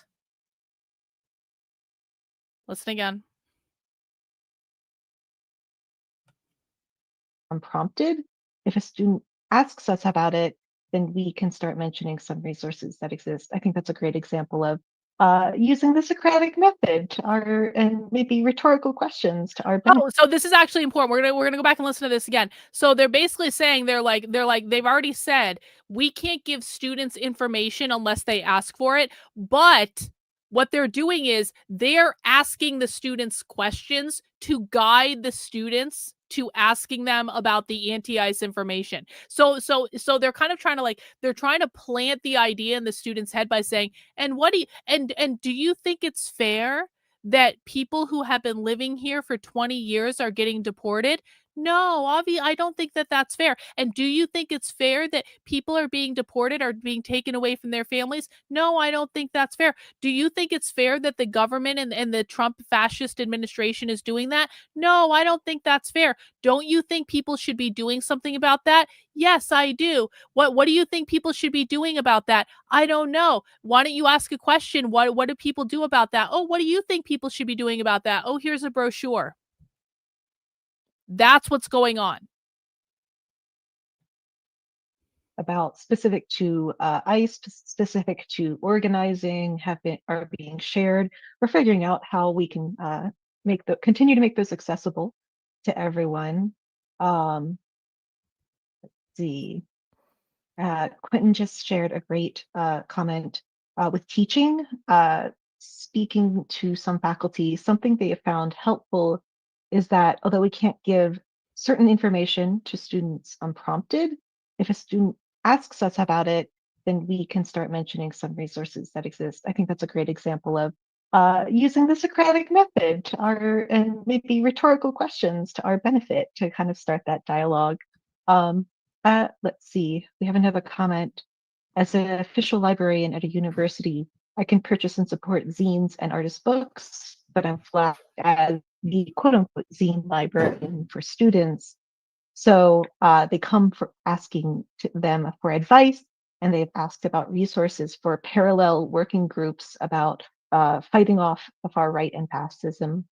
And that puts the librarian in a kind of position where they can't flag their own opinions at school, but they've still found a way to kind of identify themselves as a resource person and also use their privilege as a middle-aged white woman to kind of place themselves as a barrier to the risks that others might expect. So the librarian that she's talking about, she didn't give out her resources directly, but she made sure people knew that she was a safe person to come to, and she made sure people knew that that she was a place that they could go to for resources around leftist organizing, and she just she used her privilege as a middle-aged white woman to put herself between danger and the students or whatever. Again? To them for advice, and they've asked about resources for parallel working groups about fighting off the far right and fascism. Fighting off the far right and fascism. And that puts the librarian in a kind of position where they can't flag their own opinions at school, but they've still found a way to kind of identify themselves as a resource person and also use their privilege as a middle-aged white woman to kind of place themselves as a barrier to the risks that others might sort of be facing. I think that is also kind of leading a question to my mind is, does anyone have specific tools, techniques, zines that have been really useful to them for activating other people to kind of get involved or to kind of take the next step? Like, yeah, you're a passive consumer of zines. How do you start, or a passive consumer, you show up at a protest. How do you encourage people to kind of take the next step, maybe do the slightly riskier activity? Does anyone have any experience with that? This is a very small part of that. But one thing I've noticed is that when students come in and they're interested, and if they're into it, they want to know, how do I do this? And so what's the easiest way? Well, it's usually that folded mini zine, right? And so I try to have some really clear examples of how somebody can just immediately start making something if they want to share stuff with their community, with each other, or just learn to realize that it's really that simple. A pen and a piece of paper, you can fold this thing up, we can make some copies for you right now, and you can start handing these out. That's part of what we're trying to demonstrate, is this accessibility, this really easy way to begin being a creator and somebody who can do this stuff. And you can do it anonymously, you can do it however you like. But I guess that's really important to me for students to see an example and to have resources to begin doing that on the spot, right? They don't need to take a class, they don't need to get permission. They just need to have a piece of paper and see that little magic way to fold it to make our little booklet and start spreading it around.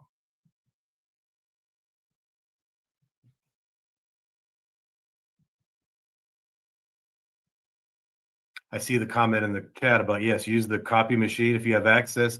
Definitely, that's part of what, I guess I'll say this out loud, but we're trying to redirect some of these institutional resources towards our communities that need them. So they're trying to direct institutional resources like the copy machine and stuff to hand out leftist organizing flyers to people in the community who need them. They're basically trying to steal from the taxpayer-funded institution to go and push leftist organizing to people in the community who need them. Definitely, that's part of what, I guess I'll say this out loud, but we're trying to redirect some of these institutional resources towards our communities that need them. So call that what you will, but this is the kind of things that we need to be doing in moments like this if we have the opportunity. So.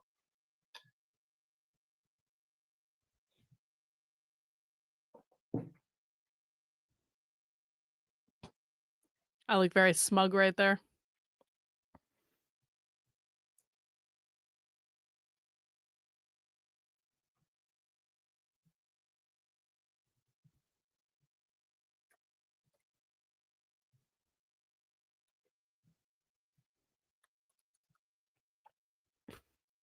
So there is a Confronting White Nationalism in Library toolkit that has been shared out by the Washington Library Association. A Confronting White Nationalism in the Library toolkit.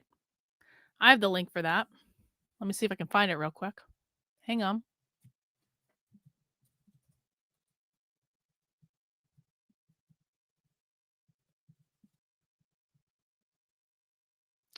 Oh, here it is. Now, this is a toolkit that's been put together by the Western States Center. You guys know where we have encountered the Western States Center before? Hang on, I'll show you.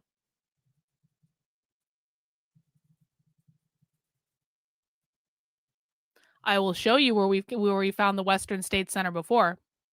Let me just make sure that I can access it. Oh, might not be on there. Let's see if it's on this page. Here we go. Okay. Who remembers when we infiltrated the conference for the Institute for Research on Male Supremacism? Was anyone around for that? One in the chat if you were with us when we recorded the entire Institute for Research on Male Supremacism conference, which was awesome. If we go to the 2025 conference for the Institute for Research on Male Supremacism, there were two main sponsors for this conference. The first sponsor was the Berkeley Center for Right-Wing Studies. If you think that sounds like the Center for Left-Wing Studies, that is not a coincidence, because I came up with the idea of the Center for Left-Wing Studies while we were infiltrating this conference, because Berkeley has a Center for Right-Wing Studies. The other sponsor, bro, listen, I don't give a fuck about your personal story. We are doing a class right now and you're just talking to yourself in the chat. So I'm putting you in a timeout. If you come back and you keep talking to yourself in the chat, we are going to remove you. This is about us. This is not about you, okay? The other sponsor for that conference is the Western States Center. This Confronting White Nationalism in Libraries, a toolkit, is put together by the Western States Center. Libraries are increasingly on the front lines of defending democracy and resisting growing efforts to disrupt LGBTQ+ programming, ban books focused on inclusivity, and attack critical race theory. Western States Center Toolkit gives librarians, administrators, and the communities the tools they need to effectively push back on these efforts. And then you can download it. And you have to put an email in, and we're not going to do that right now.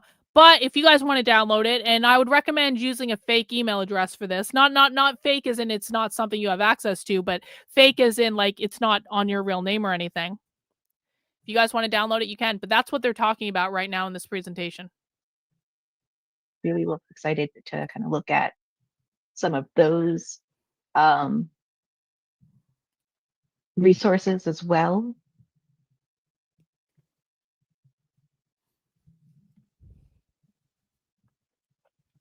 Yeah, I've already read through it. I've seen it before.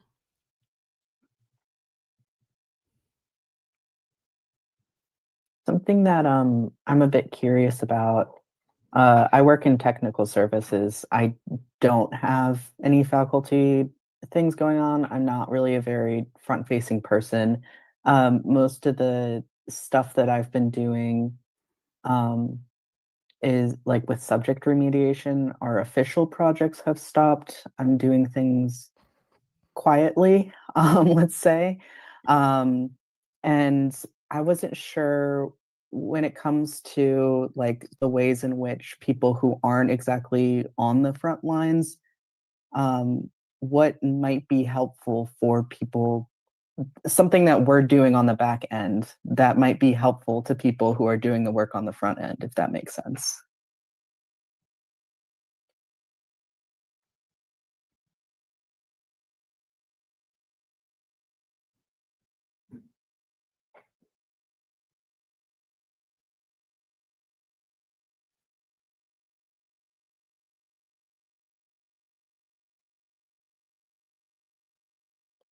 Well, I'll say I do the kind of collecting of our zine collection, but we have a cataloger who does the cataloging of it.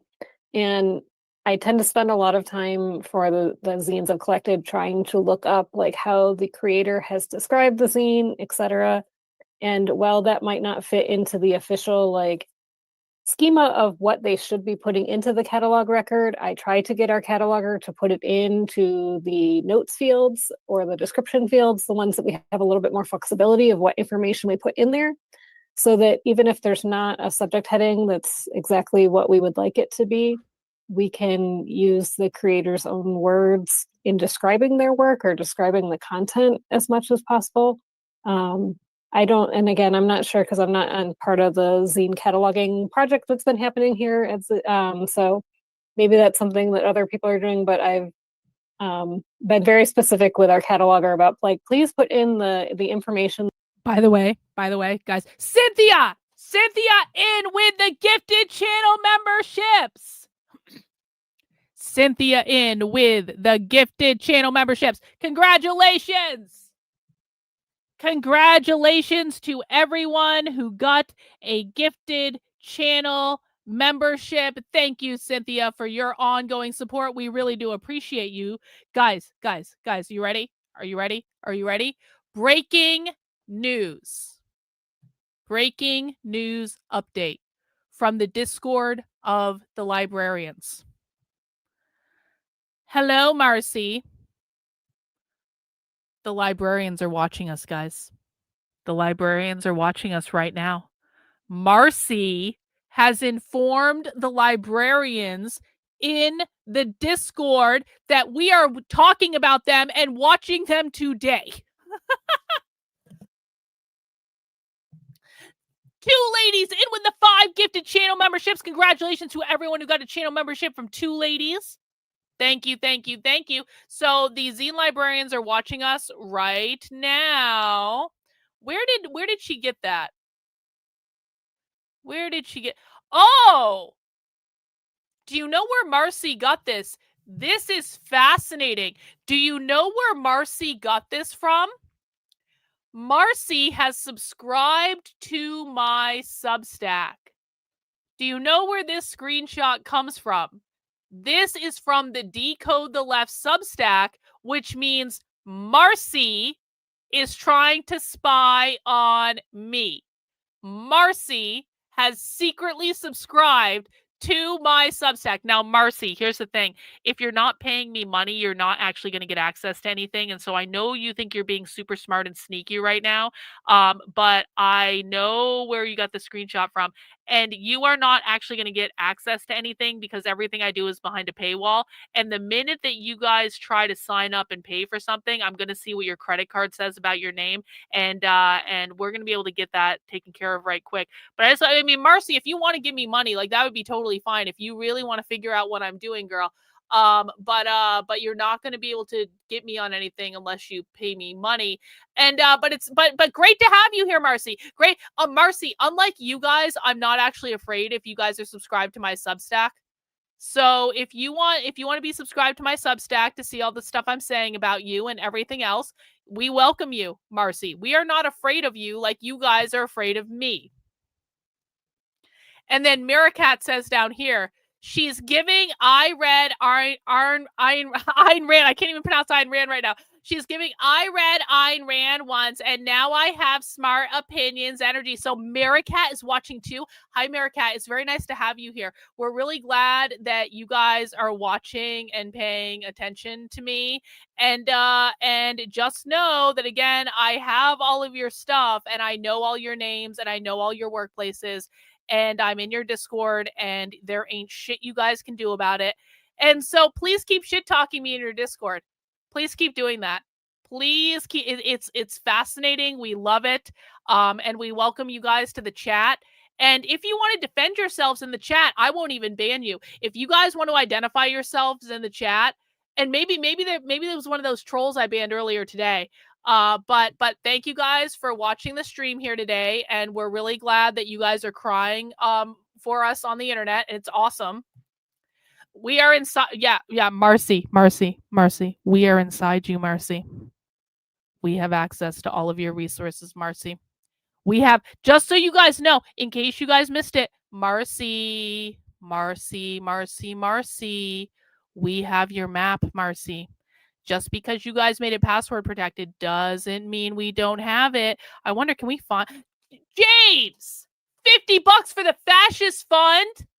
Thank you. You guys want me to talk? Okay, Marcy, do you know what we're going to do? Marcy, do you know what we're going to do?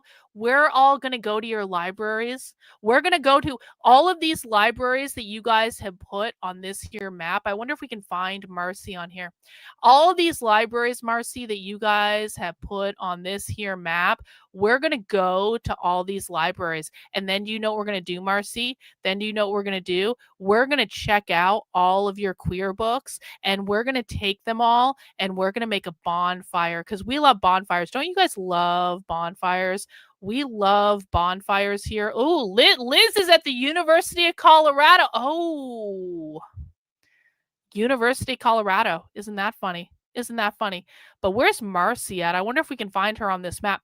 Because, Marcy, what we're going to do is we're going to go to all your libraries. We're going to take this entire list, and we're all going to go. And I'm going to find people in every geographic vicinity that you guys are in. And we're all going to go visit your libraries, and we're going to check out your queer books. And do you know what we're going to do when we check out your queer books, Marcy? Do you know what we're going to do? We're going to make a bonfire. We're going to send them all to one location, and we're going to make a giant ass fuck off bonfire of all of your queer books, and we're going to burn all of them. And we haven't found Marcy yet. Maybe she's under a pseudonym. Maybe. Actually, I feel like I saw that Marcy was in a foreign location. Hang on. Where else do we have here? Where else do we have? Hang on. There were a couple people from Europe. Let's just see. Who's this? That's Leah. No. Anonymous. Well, we might not find Marcy. We might not. Marcy may have gotten away with it. This time. We'll have to see. Let's see. Holly. We've got, what's this? Yukon Zine Library. What the fuck is this? University of Connecticut Zine Library. She's not on the list. Marcy, we're going to figure you out someday, girl. We're going to figure you out. And when we do, we're going to go to your library, and we're going to take all your queer books, and we're going to burn them in the parking lot. And Marcy, do you know what the best part? Do you know what the best part of this entire thing is? When we come, hang on, let's get that screenshot back up. Yeah, boom. Here we go. Marcy, when we come and burn all your queer books in a giant fire, I'm going to make money off of that, Marcy. Do you know why I'm going to make money off of that? Because there are people on the internet that hate you idiots so much that they will pay me money just to taunt you on the internet. Marcy, do you know how much very capitalist money I'm going to make just from showing people this information? Isn't America great, Marcy? Isn't capitalism great? Isn't access to information great? I personally think that access to information is so important. And right now, Marcy, you guys are trying to hide information. You guys are the ones that are trying to gatekeep information. You guys are the oppressors. You guys are the bourgeois. And if I get all of your stupid queer books in a bonfire and I set them on fire, and then we take pictures of it and we celebrate it all over the internet, because we don't want this stuff to exist anymore, because you guys are trying to undermine our entire society. I will make so much fuck off money if I actually ever do this bonfire idea. Yeah, and we're going to stream the bonfire to a paywall channel, and so I will make even more money. And you know, Marcy, you're not going to see this one coming. You think I'm going to do this next week? No, girl. No. We're in each other's lives now. Marcy, we're going to be in each other's lives for like a long time. I am the Chinese water torture of the internet. Bonfires are needed. Book burning is needed. Bring it back. Yep, thanks to Lays. I'm too talented at this stuff. I indeed am talented at taunting communists on the internet. Yeah, teaching queer shit is not cool, Marcy, and Mitchell is gay, okay? This is not a gay thing. I love gay men. I even, tolerate lesbians on occasion, although lesbians always fall in love with me and they want to get their U-Haul and move in with me and all that stuff. But Mitchell is a gay man, so you can't say we're being homophobic, Marcy. We love gay men in this community, okay? It's not about being gay. This is about being queer. We know the difference. Yeah, this is actually a really good point, Died. A good idea, Marcy, would be to accept defeat with grace and walk away quietly. Accept defeat with grace. Just turn around, walk away. Don't cause any more problems. Isn't this fun? This is fun. That the zine creator gave us, or if they posted on their website about it, like, let's do as much as we can to use their own terminology, because we're kind of hamstringed by what's official kind of metadata that we can use.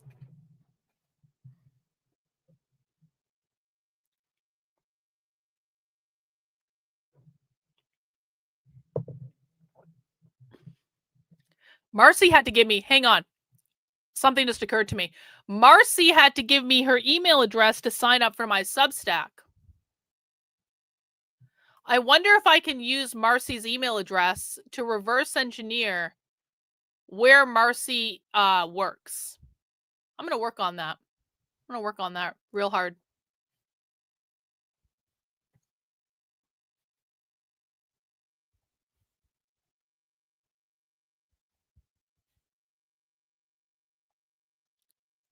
The video is going. It's just paused right now for they're not talking. So they will talk in a second, though. I'll share out the comment Max shared in chat that not just students, but including students, everyone really needs to be reminded of kind of that we as hosts and facilitators think of them as creators and voices who have that kind of power that you're talking about, right? When Max goes into research appointments or class one-shots, saying things like, you are a voice in this field, you are a creator, Appreciate it. I think someone else tied it back to kind of the authority is constructed and contextual, and talking about some of these very core information literacy, kind of tech ideas. We'll say from my own personal experience, I don't know that I've seen anything quite as well exemplified of that particular tenet of the ACRL framework as zines. They've been really effective at kind of displaying that idea. Something that has come up in multiple sessions now, well, partially because Liana actually presented, but is the Library Freedom Project, which is an opportunity for librarians to kind of get some resources about addressing kind of these societal political issues. And I did check out the link they dropped. That is open. That is a currently open program that you can apply for before December. If you would like to participate and become more learned in that field. Mike also has shared some. Well, we're still troubleshooting some of these links that are being shared out. Does anyone else have anything they'd like to hop on mic or in chat to contribute?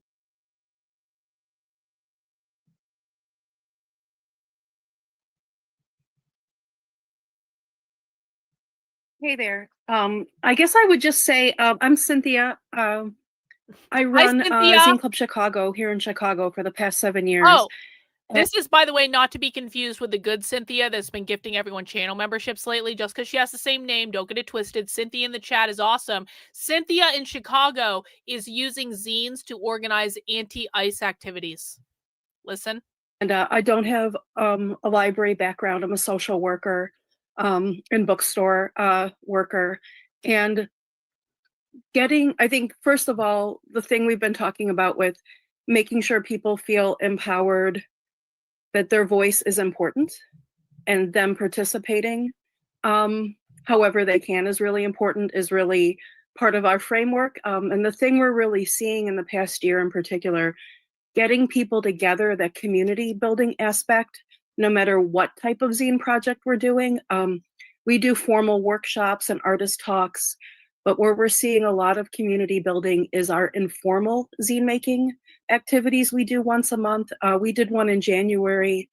Everybody gets together, whether they're new to zines or people who've been doing zines for a while, and makes a page. And we have a theme. And our theme for January was resistance.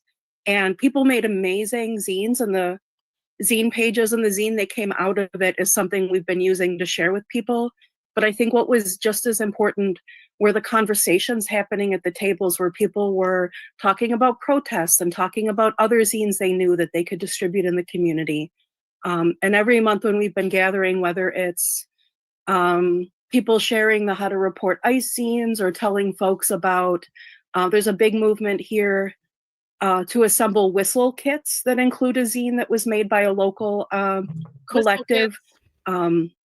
You know, we're So we talked about this yesterday, but in Chicago, they're using zines to make these whistle kits where they hand out the zine with a whistle to people, just anyone who wants one in Chicago, basically. And what they're doing is there is a secret whistle code where the zine will explain the secret whistle code. And the whistle code is like, if you hear, I don't know, one long whistle, it's ICE. If you hear two whistles, it's something else. I don't know exactly what the secret whistle code is, but the whole point of the secret whistle code is that people in neighborhoods where Trump is targeting for deportations, they use the whistle to warn other people in the neighborhoods that ICE is around and stuff like that. So they're using zines to teach people how to do that. And it's the zine creators that are working with other far left collectives in Chicago in order to distribute that information. Cynthia just became a member herself. Welcome, Cynthia. We appreciate it.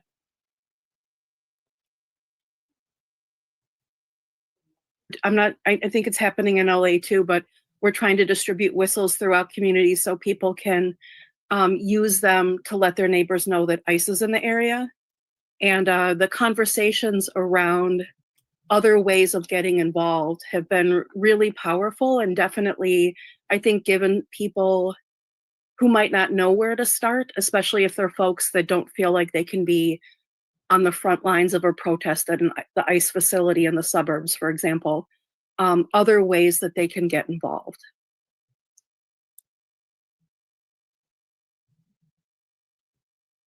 I guess the one other thing I would mention too is Zine Club also runs the Southside Zine Library, which we established at a public library about 1.5 years ago. And, public library. Just making sure zines with information are in places where people are likely to pick them up. Not just public libraries, things like that, but grocery stores, laundromats. Is it Marcy or Marcy? Let's see. Marcie is how we spell Marcy's name today. Getting them to where people might come across them. You know, I think libraries are, of course, a great place to start, but, you know, the more we can get zines with helpful information into the community, I think the more useful they're going to be. Oh, yeah. And thanks so much to someone for posting the link to the whistle packet kit. I was just wishing that I had that link. I do have that link. I have it. Don't worry about it. That's sparking a really cool idea in my head, Cynthia, about, you know, finding people where they're at. Wherever you see a chick tract, swap it out for an anti-ICE zine. Just a suggestion.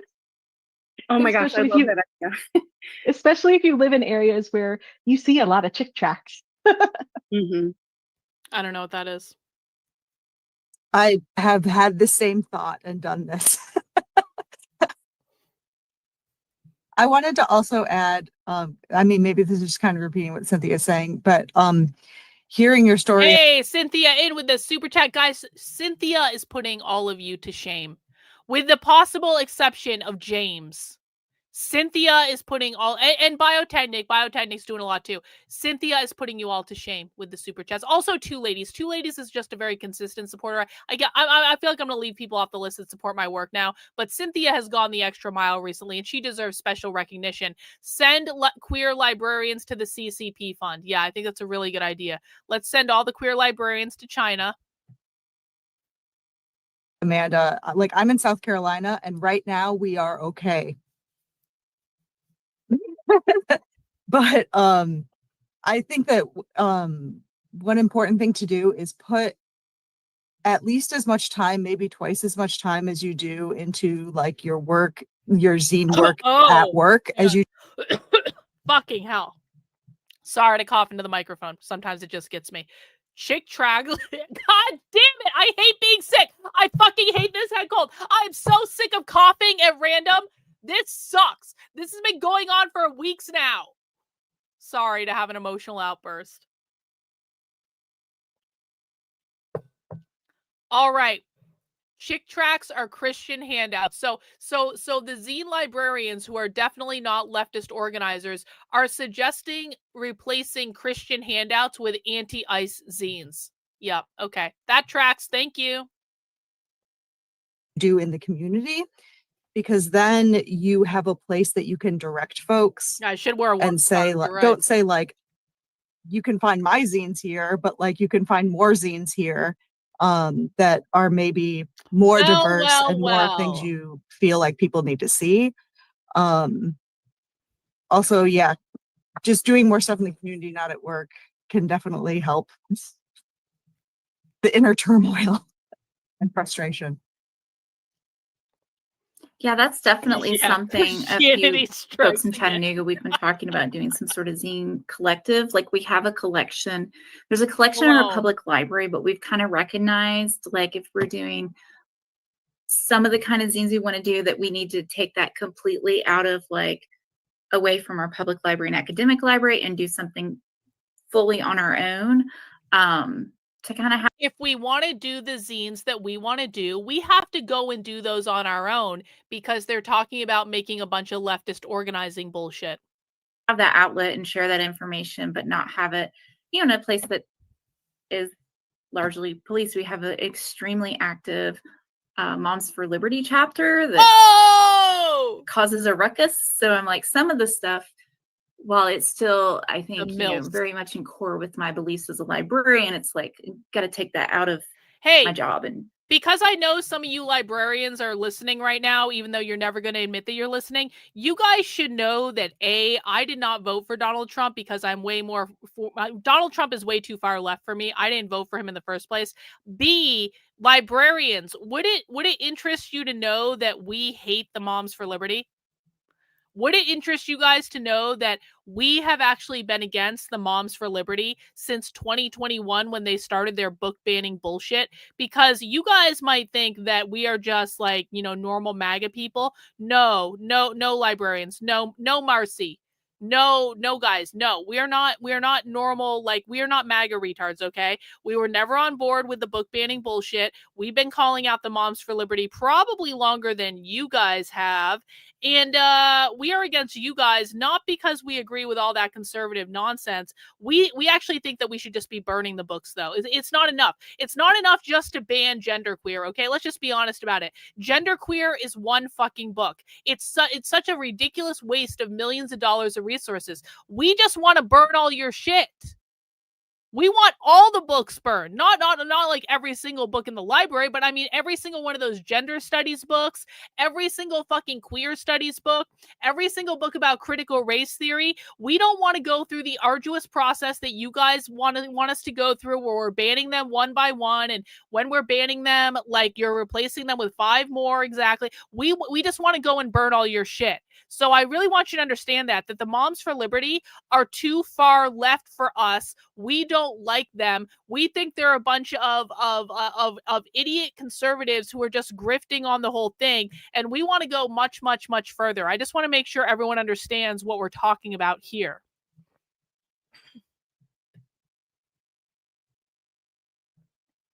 I love you when you're insidious. Well, you should love me all the time, Lex. I love you because you have a cute dog in your profile. I appreciate the money. Thank you. Do it on the side. Yeah, we are not MAGA here, librarians. We are the fascists that you guys think Trump is.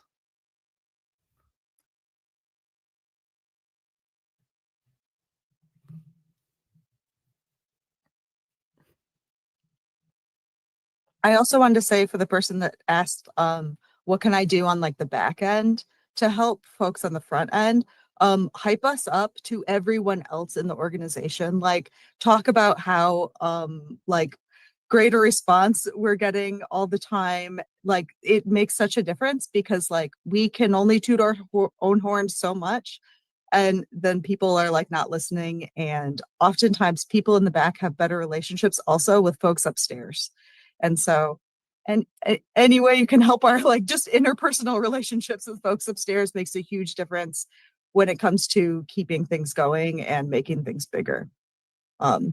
Also, one thing that's helped me is being able to put zines in like projects that are already happening that folks upstairs like on a personal level, and getting them, you know, into it a little bit, even if like they're not, I don't know, they don't see the whole like history as them, I don't know, they don't identify with it.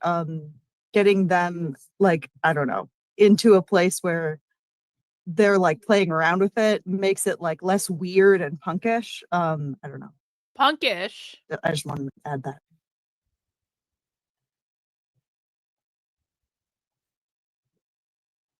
Punkish. I can share They that, think that they're the when I punk guys. do zine workshops in the class. So I'm a white woman, cisgendered, in a very, very white institution, and in a very conservative town.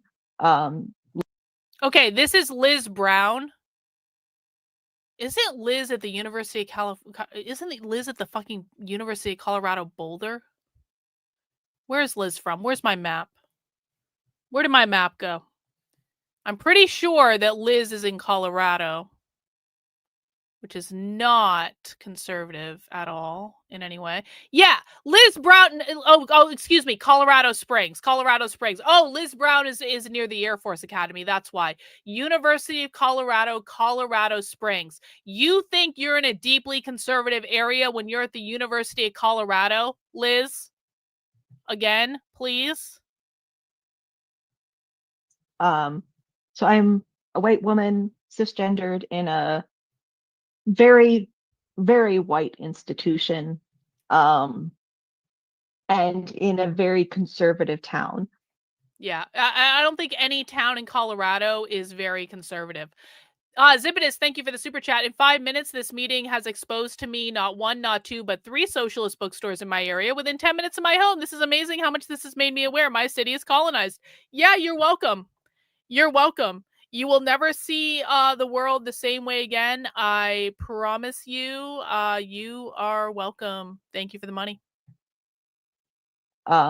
Lots of Christian nationalist cults in the area, lots of military presence in the area. There are lots of Christian nationalist cults in Colorado Springs, Colorado. Also a lot of military. Oh, that's true. This is the Air Force Academy. Whenever I do a zine workshop, I can automatically anticipate because we do make this, we tell students this is about what you want to represent. There's always going to be some kind of Christian doctrine that is included in an anthology zine. And part of doing this work has been having to like become comfortable with the fact that I'm inviting This is very conservative.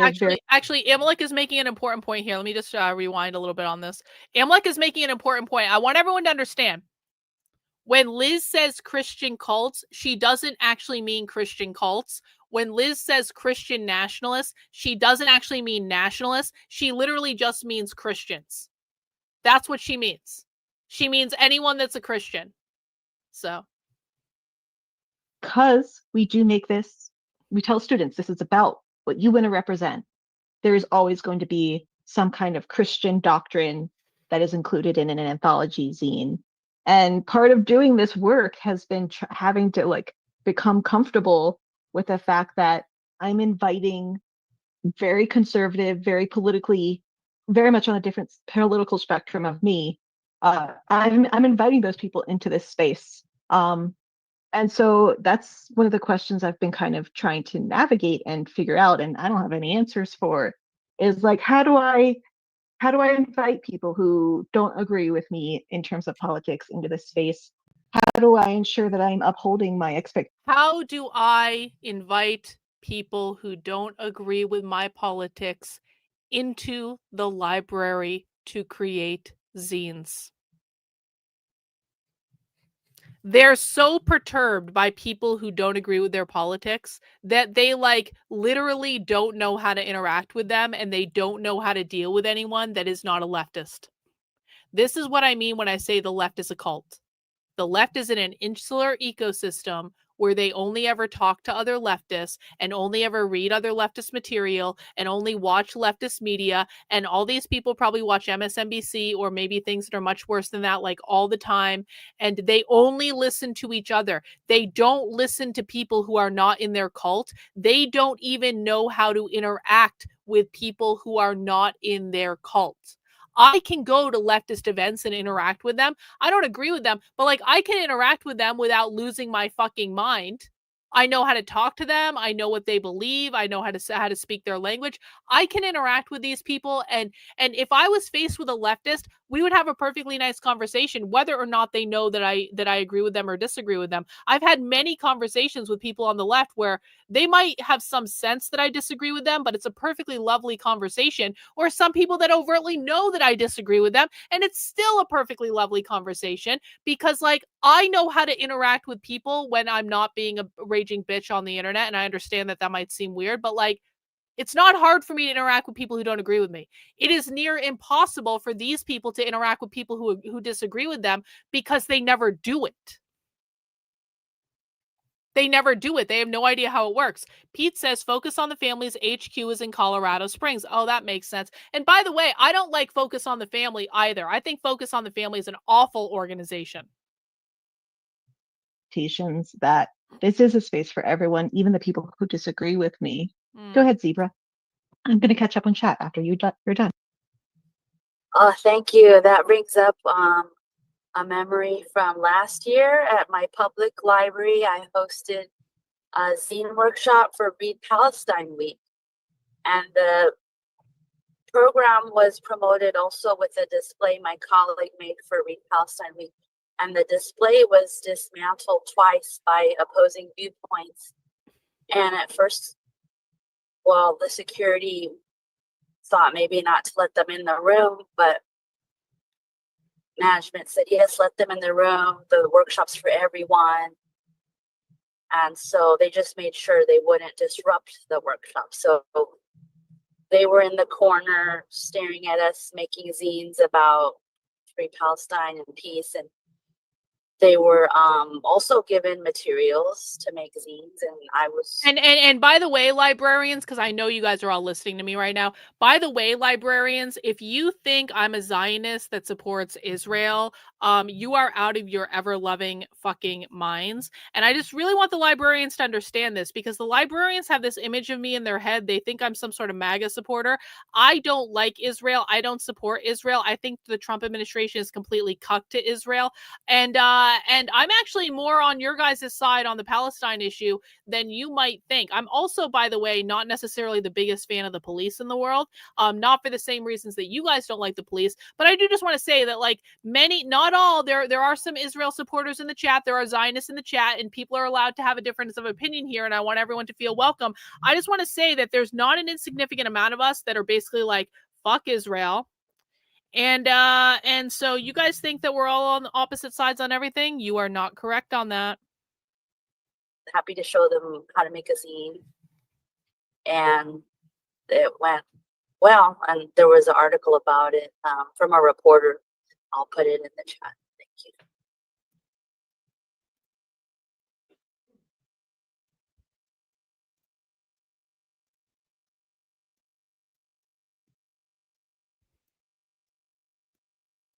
I just want to share out some of the comments from chat. Liana recommended actually having written documentation of compliments about the work that you're doing is extremely helpful.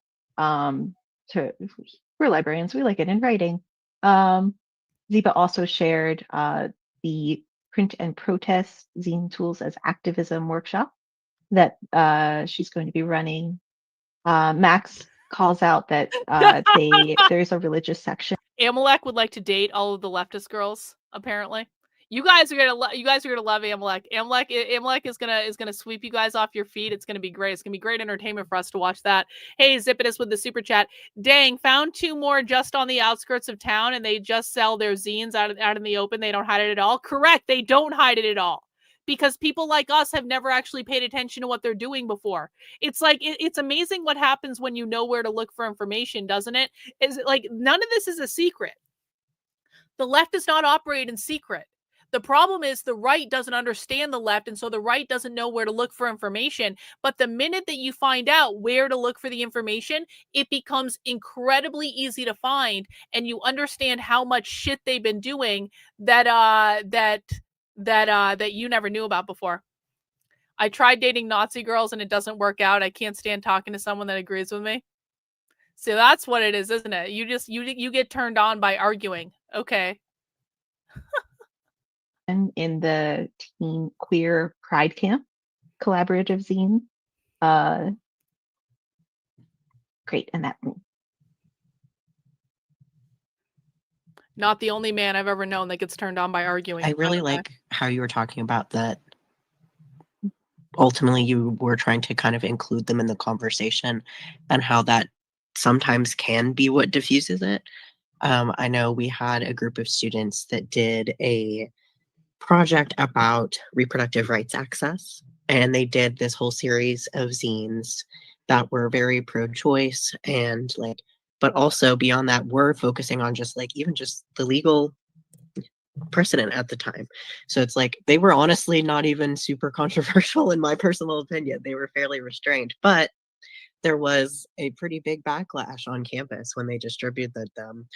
And ultimately what happened is there's a pro-life group on campus, and they ended up making a zine like in response. Yeah, I am too, actually. But it also, unironically, hey, librarians, do you know I'm pro-choice?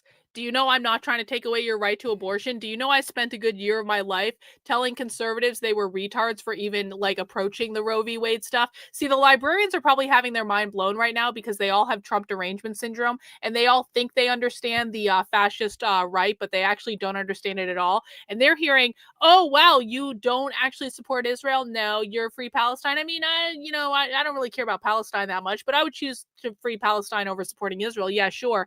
And then they find out we're pro-choice. At least some of us are. I know not everyone here is pro-choice, but I am pro-choice, with limits, of course. I don't want to be like insane or anything like that. And then they find out that, I am more free speech than the librarians because I think that all this information should be public and available to the public. The librarians are the ones trying to hide this information. So now who are the book burners now? Who are the people who are the gatekeepers now, librarians?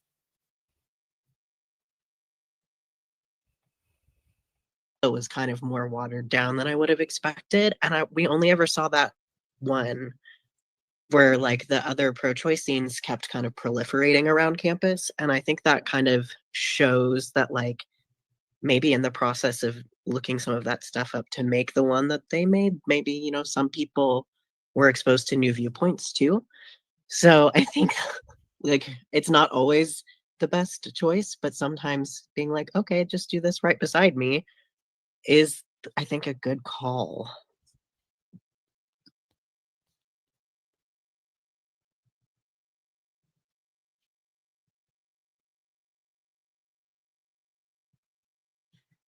Can I share? This isn't exactly the same thing, but in the physical organization of the space that we have, we've chosen to not really label the shelves or the subject areas with the idea that a zine about frogs is next to a zine about trans rights, is next to a zine about prisoners, is next to a zine about ketchup. With the idea that people who are browsing the room will come across something that they maybe didn't know they were going to pick up or know they were going to find, and learn some new information, which you might not find when everything is clearly labeled and you gravitate toward what you might think is your section or your area. And I've found people that, you know, I may have prejudged as a jock or as a whatever character you may call somebody, picking something up from a section and being interested or curious about something that I don't think they would have had it been labeled as a certain subject or something. And by the way, librarians, and I kind of love that I can have a conversation with the librarians right now, and they're all listening, and none of them will ever admit it, but I can say whatever I want because this is my stream and they're all here to listen to me. By the way, librarians, you might think that I'm anti-zine. I'm not actually anti-zine. I think zines are fucking cool. What I'm anti is using zines for leftist propaganda purposes to push a far left political agenda that is going to fuck up our entire society. I am anti the way you retards have co-opted zines to use them for political purposes and basically ruined it for everyone else. That is what I am anti. I actually like the spirit of zines. I like the creativity. I like the crafting. I'm fucking knitting right now on this stream. I was knitting throughout the conference as well. Like, I like the idea of zines. Yeah, they're talking. I'm talking to them right now because they're all watching me on Discord right now. And so you guys think I'm anti-zine? No, I'm anti-communist. If you guys were just making zines about ketchup or frogs or like whatever hobbies you have, I wouldn't care at all. What you are doing, though, is you are making leftist propaganda zines in which to do political organizing to prevent the deportation of people that I don't want in this fucking country. Can I be more clear? Can I be more clear? I don't want you idiots doing anti-ICE organizing because I want to deport everyone. No immigrants. Get the fuck out. All of the Mexicans, everyone here, everyone in this country that is speaking Spanish needs to be fucking deported.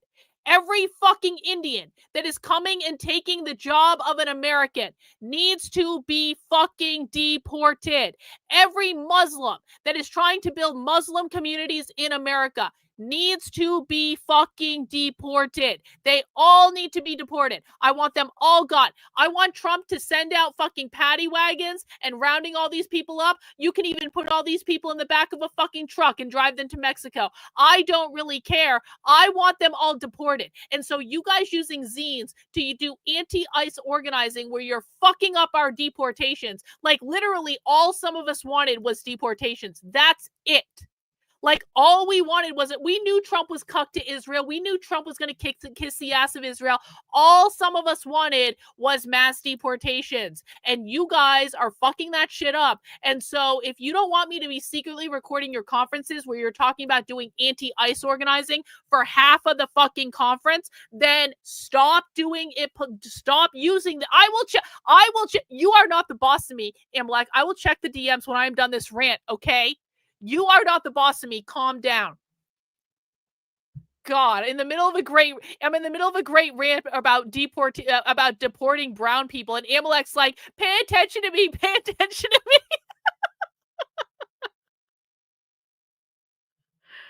So, okay, I'm gonna love it. All right, I will check the DMs now. All right, fine. So that's been an interesting. I was totally cracking up when I was watching your tour, Mike, because I just saw like it just says zines on the. Amalek I was just giving you all your fix, and Amalek just cock blocked all of you. You are never ever deporting a single person if we're Christian. I don't want people to be Christian. I'm on your side on this already. Shelf labels. That's all they say. I love that. Well, that's been interesting because I'm supposed to be the catalog librarian. So everyone's like, where's the subject areas? Where's the cataloging? But I don't know. I've just found it better when people discover things by the images, by the titles. I'm not reading all that shit. I was just trying to relate to what Max was saying. But if we do these things next to each other, maybe there's... Amalek just basically sent me a fucking novel in the chat, which I promise I will read at some point, but I can't read it all right now. Okay? The way for people to garner some sympathy or some interest in things that they might initially decide is not their thing or they're not interested in because, oh, this is next to something else I'm interested in, frogs, so maybe I'll read this thing that's about a prisoner's perspective of being incarcerated. Maybe that's wishful thinking. That makes sense. You said it was your antidote. Okay, I'll read it later, I promise. I'm curious if other people have experience with like, I guess one thing that I've run into is there'll be like organizations in town, like universities that maybe that I have collaborated with in the past in like a professional way. Like, for example, like one of the universities in town has been the graduate workers have been on strike for sort of for a while. And just obviously a lot of us are familiar with academia. We can imagine why they're on strike in terms of it's like the grad workers union. But I did a bunch of printing for them in terms of like protest materials and things like that. And then, but I definitely, there was this like voice in my head where I'm like, oh, like, is this going to impact my ability to work with this university in the future? Just because, I mean, there's only so many universities in town. And it didn't necessarily, like, it didn't stop me from doing it, but I'm curious if other people who might be making things in that, like more in that space have had that experience.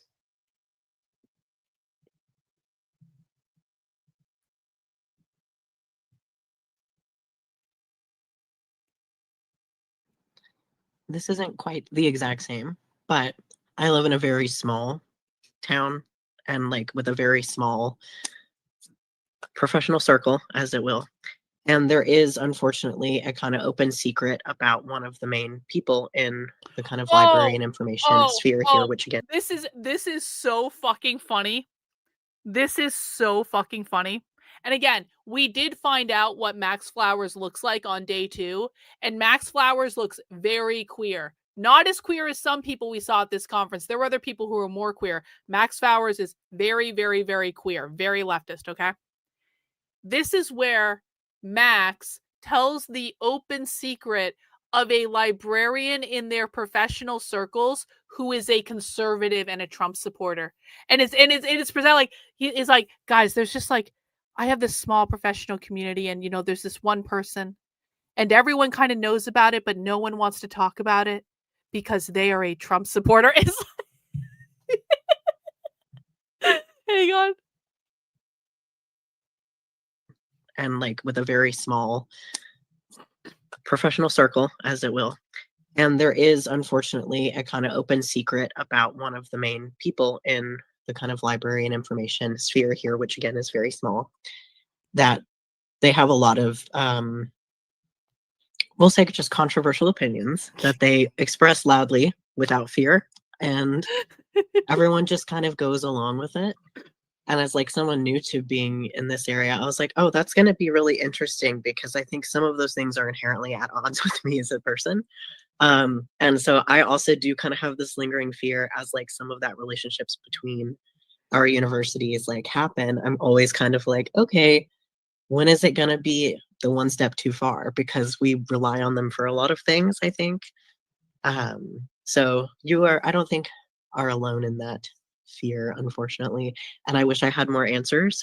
It's more of just a thing I'm constantly a little bit anxious about because again, it's also like kind of an open secret, at least in this case. It's like everyone seems to be aware of it, but nobody wants to do anything about it. They're just like, no, just let this person continue to cause harm. And that sucks. Everyone knows he's a Trump supporter, Yeah, but no, I everyone definitely just feel that way. I continues feel to like cause harm. Rochester isn't like, it's not a small, it's not like it's a small town or anything. It's the second biggest city in New York State.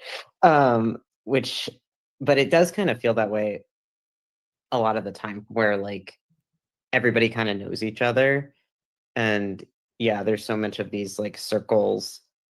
And I feel like most of the people in like library spaces are pretty on the same page. It was more of like, yeah, it was more for like those kinds of things where it might not be the people who are like who you'd be working with professionally directly, but like the institutions they're a part of. Like I had a similar experience where So what this person just said is, when you're a librarian, you're going to work with a lot of leftists, but the institutions that you're going to work for are very deeply conservative. So you don't have to worry about your coworkers as librarians because they're all leftists, but the institution itself might be the oppressors in the situation. Was like being kind of openly critical of our mayor.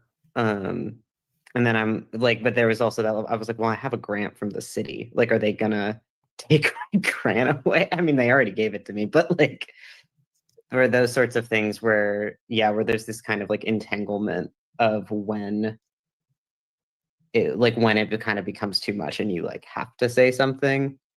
Because we were talking about this in one of my classes this semester about like how as librarians there are in a lot of ways, like in terms of public forum, like for public libraries, like we can't really limit some people's access to the space even if we don't agree with them, and that like sort of fighting against that in a way that like they could retaliate and sue the library and then that would take resources away from the community.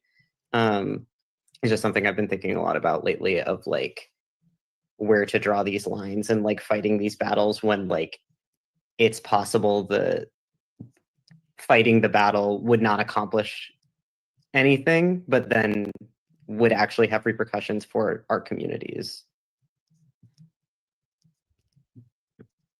I don't know. It feels very dire in terms of like level of hands being tied in those kind of contexts. It is. It is dire. It's over for you guys.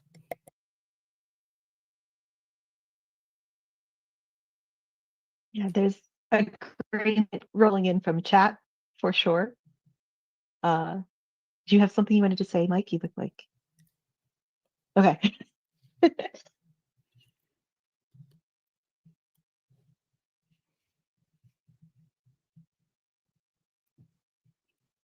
Well, I guess I just was noticing, a lot of the comments that there's a real tension between that visibility and the safety. And just I've heard it in other sessions today that you want to be out there with this work, but also how far out, like there's this level of attention that I guess it depends who's looking or how it's being looked at. And we don't have a lot of control over that. So it's interesting to hear people just talk about how to navigate that.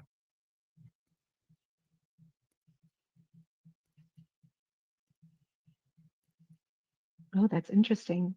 Max shares that a lot of the local institutions own faculty housing. So it's not just, the level of control that they're having is not just on just salary, which is a huge thing in and of itself, but also having control over whether someone is putting not just their job at risk, but also the insurance, their house, all these other kind of entangled systems that they're participating in.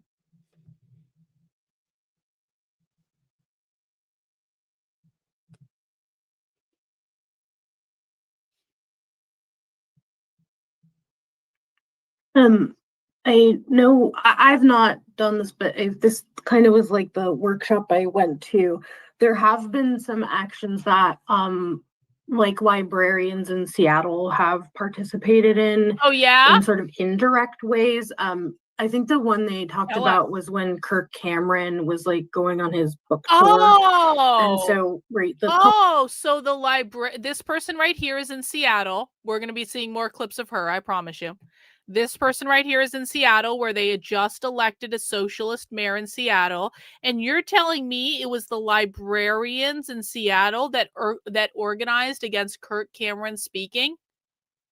Wow. Wow. What a shock that is. So you guys are perfectly fine shutting down other people's speech, but when someone records you guys talking about explicitly what you're doing, that's the problem, librarians. Okay, I got it. No, I've not done this, but this kind of was like the workshop I went to. There have been some actions that like librarians in Seattle have participated in in sort of indirect ways. I think the one they talked about was when Kirk Cameron was like going on his book tour. And so, right, the public library can't block him from using the space. But what they did was they wound up being able to coalesce a critical mass of community members, and maybe not necessarily Seattle public librarians, but librarians from other sort of places in the area. And they registered enough people for the event where, and then they occupied the seats, right, and sort of kind of did this direct action and disruption sort of thing. So one thing that So the librarians in Seattle were so ticked off that people might want to come to the library and see Kirk Cameron that the librarians coordinated with each other to register all the tickets for the event. So it was the leftist librarians who went to the event to occupy the seats to prevent the more right-leaning people from being able to go to the event that they actually wanted to go to, because they were so pissed off that Kirk Cameron was allowed to rent a room in the library where he may have had other conservatives come and talk to him. Why not just let them have the room? Why not just let them have their event and just leave it alone? But no, it was the leftist librarians that proactively coordinated to ruin the event for Kirk Cameron and ruin the event for everyone who wanted to see Kirk Cameron speak. And I'm not the biggest fan of Kirk Cameron. I'll be honest with you. Like, I don't dislike the guy. I mean, whatever. But like I'm not like pro Kirk Cameron or anything. But I'm just saying, Kirk Cameron wanted to have an event at a library in Seattle where he read some books or whatever. Conservative people wanted to go to the event to hear Kirk Cameron. They all pay taxes to maintain the space. Why couldn't you just leave them alone and let them have the fucking space? But no, the leftist librarians were so teed off that someone outside of their political beliefs was actually having a conversation in what they consider to be their sacred commune of a fucking space, that they registered all the tickets to prevent the right-wingers from going to the event. So you're ruining the event for everyone. And you guys wonder why we're pissed off at you. Librarians are like, I don't know why anyone would target librarians. We are just librarians. We just put books on shelves. No, you don't. You disrupt other events for people who politically disagree with you because you cannot handle being around people who politically disagree with you. If you had just left it alone, nothing would have happened. You're librarians. I'm going to give you a little hint. What would have happened had you just let the conservatives have their event? The conservatives would have had their event and nothing would have happened. But no, you had to cause problems. And so if you want to know, librarians, why people are pissed off at you, it's because you started this fight and now you're acting like, I don't know why people are mad at us for registering all their tickets to the event that they wanted to go to when we were just doing it to occupy the space. Effectual insurrection over on Rumble with the $3 Rumble rant.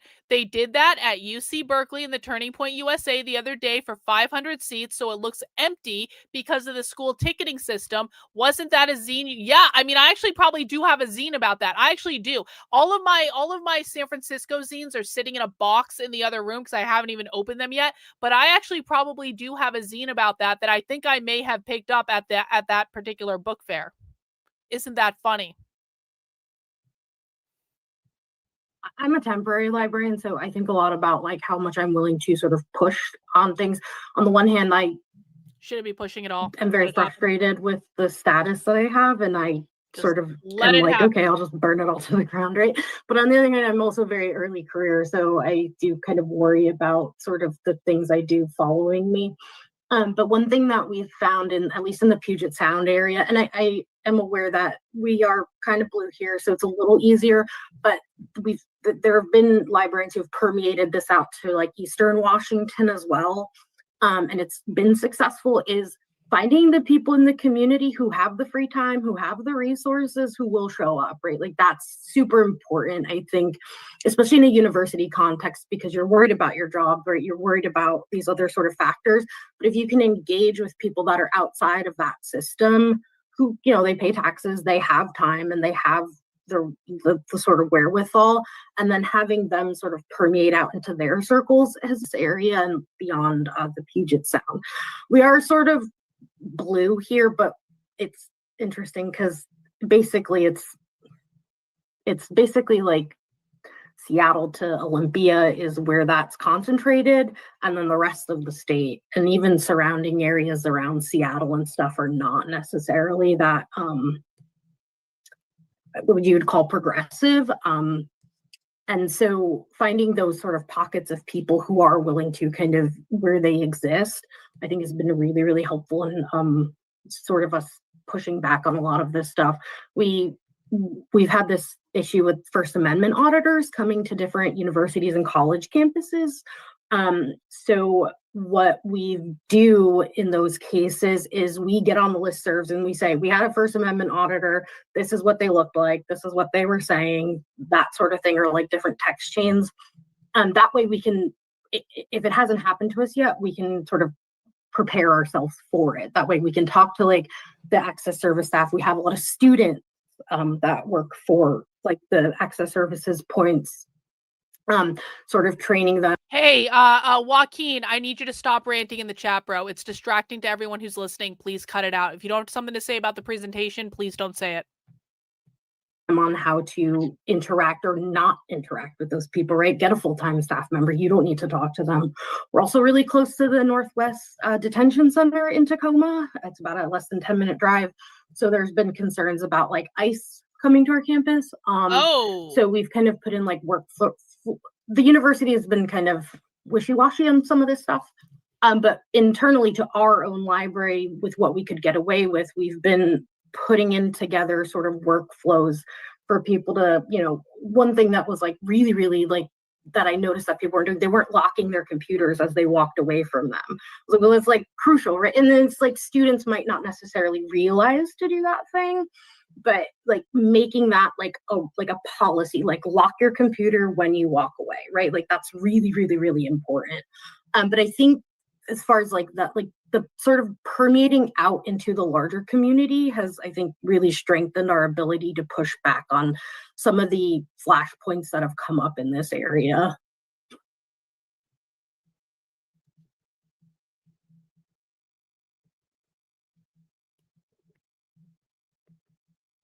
There's some commiseration from people who are also formerly in Central Washington State. Julie shared the ALA resources on First Amendment auditing, if anyone was not aware of those already. Oh, this is the other thing. Apparently, did you guys know that that libraries apparently have First Amendment auditing, where they get audited to make sure they're protecting everyone's right to speech and like all that stuff, and they're not being biased and all that stuff. Well, they have training documents to help librarians protect themselves when they go into a First Amendment audit, so that they don't get caught doing leftist shit. Isn't that funny?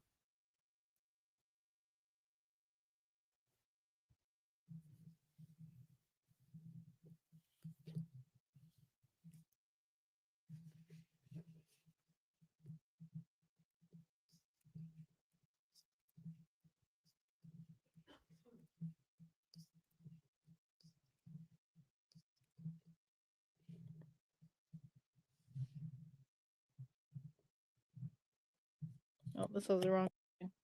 That's why I hear my knitting has the wrong setting.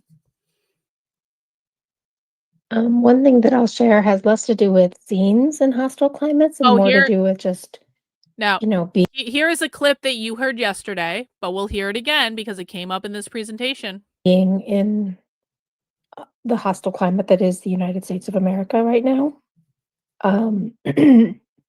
So I put in the, I put in the notes app and in the chat earlier, this Library Freedom Project link on resource on ICE response protocols for higher education workers. This week in our library, I'm in an academic library in Western New York. We had an undercover state police officer come in and do an ICE drill, which involved interrogating the librarian and the student worker on duty about violence on our campus, violent protesting or violent students and student protesters and asking for names. And we, like, they didn't give names, of course. And immediately after it happened, the librarian let the director know, who immediately called the UPD, University Police Department, who told us that it was a drill. And they said that they couldn't have told us in advance because what they were testing was to see who had reported it. And we have now told all of the library directors in our state system. Yeah, I have the link. I encouraged my director to do that. And we had actually, I had put on the agenda for our faculty meeting just by chance earlier this week, what to do with ICE coming to the library, like if they do. And apparently state police is going around the whole state doing this to campuses. FYI, New York folks. But holy crap, thank you. Yeah. And so it was super traumatizing. And the librarian and the student worker had different emotional responses, but they had, you know, their own emotional responses. And University Police was basically like, well, if you had called us right away, we would have told you it was a drill. So it was kind of like, you know, they didn't say this, of course, but it was your fault for being traumatized. And the only advice that we have from our chief diversity officer on our campus in regards to ICE on campus is to call the UPD, which is a woefully insufficient response on a majority BIPOC campus, let alone any campus. I had told a previous session that we also had the word from our university administration that we weren't allowed to give information about to students about their rights in regards to ICE. And so that's why I created that Know Your Rights with ICE zine that I made from the Mayor's Office of Immigrant Affairs document. I put it in the previous chat. I'll make sure to put it here too. I'll find it again. But yeah, so that happened this week, and I just wanted to share that with y'all. So I just want to emphasize this because the librarians that I recorded are very upset at me, and they're already starting to play this game where they're like, Karlyn is taking things out of context and making clips out of context. I released that clip yesterday. This is now the full context of the presentation that clip is in. And so everyone watching right now can see that I did not, in fact, release anything that was taken out of context. I released the entire clip of her talking about that particular subject without editing any of it. And then they're going to move on to another topic after this, which you guys will see. So librarians, if you want to keep lying, because I think it's really intellectually dishonest for librarians to lie about this, you guys want to keep saying that I'm taking you out of context. I am not taking you out of context. I am releasing exactly what you said. And in this case, what Julie Sattel from Buffalo State University said is that the campus police are doing ICE drills on campus where they're sending people into the library in order to pretend to ask for information on students just to see if the library calls them and tells them what's going on. And when the library learned about this, they called all the other libraries in the state and told them, do you guys know they're doing ICE drills on campus and stuff like that to warn other people that this might be happening on their campus? And then Julie said that her administration does not want her to do anti-ICE organizing on campus with students. So because of this ICE drill, though, Julie made a zine, which she indirectly distributes to students on campus about anti-ICE organizing. So I didn't cut anything out of context. It was what it was. And if you guys don't like it, perhaps librarians, you shouldn't be doing anti-ICE organizing. You should be doing something else. If you want to make zines about non-political topics, you will literally get no pushback from us at all. The problem is not that you're librarians. The problem is not that you're doing zines. The problem is you are using zines to do leftist organizing in your taxpayer-funded jobs on taxpayer-funded campuses and in taxpayer-funded organizations. That is what the problem is.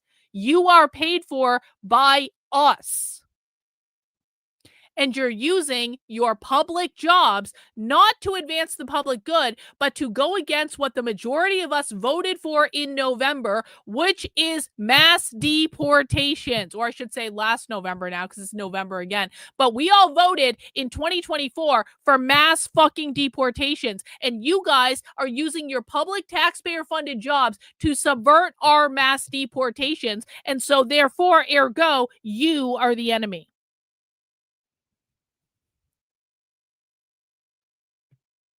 We had kind of just about ICE in general. 2 weeks ago, I was the librarian on duty, and we had a woman in the library who was upset over 2 students whispering, and she stood up and threatened to call ICE. This is funny as shit. Actually, I almost clipped this earlier today. You guys have got to hear this. This is funny as shit. So this is at Chattanooga State Community College, and so apparently someone in the library got so pissed off at another patron in the library that they threatened to call ICE on them. And the librarians were like, you can't do that. The librarian was so pissed off that one student threatened to call ICE on another student that they almost brought them up on disciplinary charges. Hey, 2 ladies, thank you. Boom, there goes the lie. Funny how showing them in the light is worse now. Yep. Yeah, maybe we should do a whole campaign where all of us go to libraries again. We would like, honestly, there would be probably nothing you could do that would be more funny than to just be a conservative and start doing conservative politicking in libraries. Maybe we should do that. Listen to this. And we had a woman in the library who was upset over 2 students whispering, and she stood up and threatened to call ICE. And yeah, and so I was trying to figure out how to respond, because I did not want to call campus police because we're gonna do. And so wait, this should unironically we should do Occupy libraries. What if we did a thing? What if we? Okay, I'm spitballing here. It's late in the stream. Can we do a quick brainstorm? We should do a campaign called Occupy Libraries. I'll even make a t-shirt for it. And oh shit, sorry, I hit the microphone. What we should do, I'm just taking a screenshot of this so I remember it later.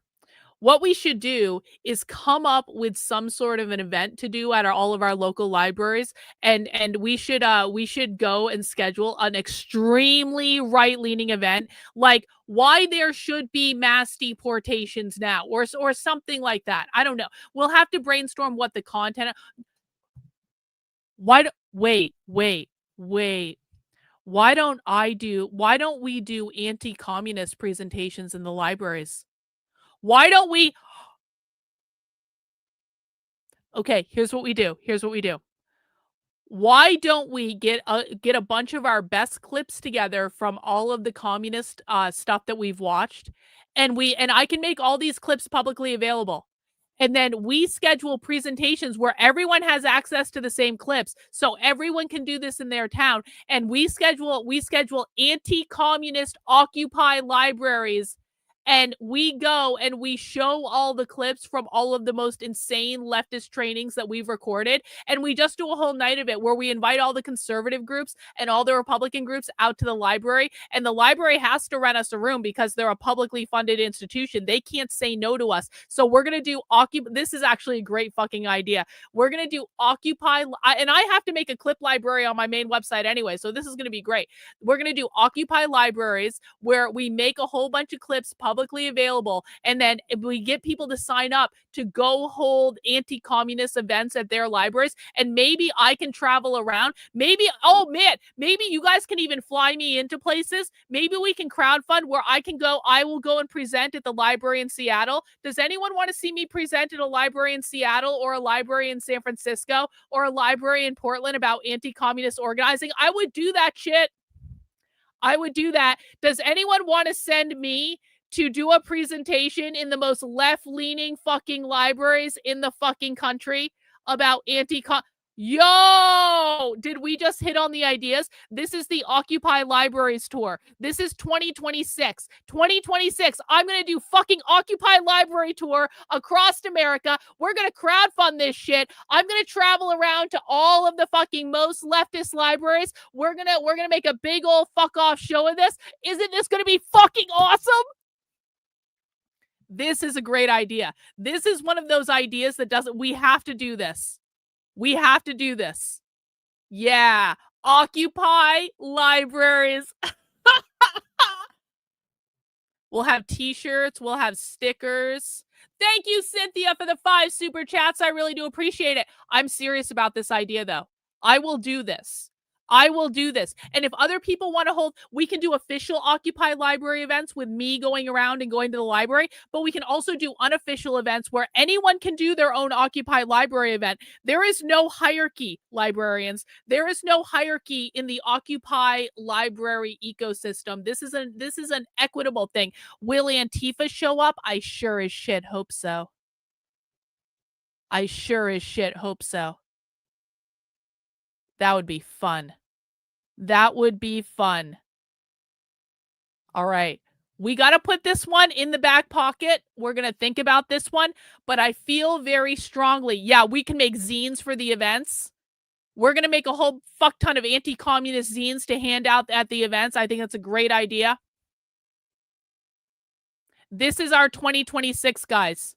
This is 2026. We have come up with one of our themes for 2026. Excellent work, everyone. More to come. More to come. But we did end up calling campus police, and we ramped up, of course. And more specifically, I'm going to go to the public libraries of everyone at the Zine Librarian Unconference. Every fucking one of these Zine librarians that works at a public library, I'm going to go occupy your fucking library, and there ain't shit you can do about it. I'm going to Jacksonville, Florida to occupy the library of Al Casada or whatever that them's person name was. I'm going to go to the universities. I'm going to rent rooms at universities. We're going to do events there. It's going to be so awesome. You guys, all the public universities, we're going to go to all your libraries as well, because you have to rent us rooms because you're public universities, and that's how it works. Like you declared war on us librarians. We will declare war right back on you. Yeah, we know where you work. We are trolling the libraries in 2026. We'll fly Tommy out. We'll fly Tommy out. We'll fly Tommy out and put him on the street corner outside of the libraries just to troll all the Antifa. This is a great idea. Excellent idea. No mail. Thank you for the super sticker. I really do appreciate it. The room in the library was like really horrified. And the response was, well, what was the threat?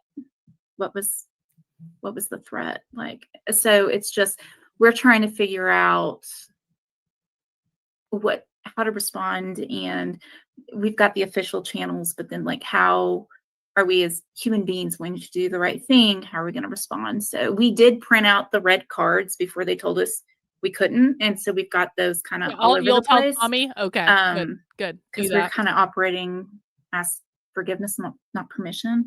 But it was so upsetting. And I was just texting with Cho earlier. Cho and I have another plan that we're going to be implementing. You guys are going to love that too. So yeah, Cho would absolutely support this. I know that. Yeah, we should. I think Tommy would unironically love this. Tommy is getting bored in Portland, so we should crowdfund and fly Tommy out to the Occupy Libraries event, and Tommy can be out on the street corner like heckling people or something. And he can stream the whole thing and people would love it. It was not something I mean, there's no trainings that cover like what to do. So it was just horrifying. So anyway, just commiserating here. Amanda, can I ask you if they were in, like, at our library, our first level is normal speaking volume, and then it gets gradually quieter. Were they in an area where you can talk?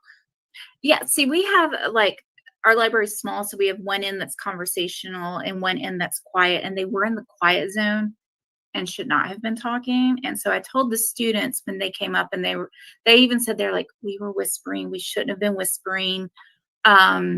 one girl was studying and absentmindedly clicking her pen. She's like, I didn't even realize I was doing it. I'm so sorry. And I was just like, well, if the person who said that had come to the front desk and some people are talking in the quiet area, then I would have gone over there and been like, y'all need to move to the conversation area. Or so it was just, but still not a reason to like, it was just such an extreme reaction to like, Yeah. it's just so extreme.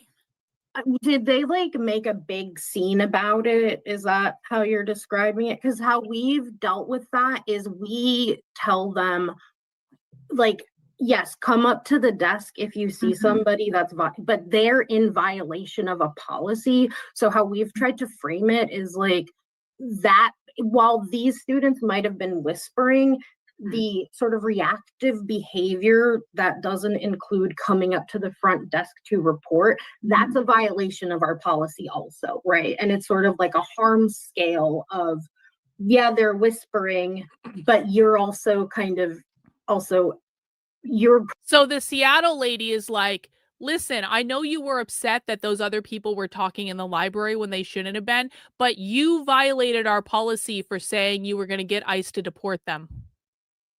So it's a violation of library policy for someone to tell someone else that they're going to call ICE on them, apparently. Probably in a more severe violation of the policy if you're like making threats to people. And so what we've sort of been able to frame it as is we're not like policing your like what your language necessarily, but you're violating a behavior policy. And I wonder if that might be a way to sort of combat that and think about how to attend to it. I don't know if that's helpful. That is very helpful. I really like, I know I really do like this Occupy Libraries idea. I really do like it. I like the idea of going and doing like a serious talk about here is what the far left is doing in America right now. And actually just like getting people in there and showing clips. I really like, honestly, this is not one of those things I want to half-ass. I actually do like this idea. I really like this idea a lot. And it's a good idea. And we can train people on how to do presentations in their own communities and stuff like that.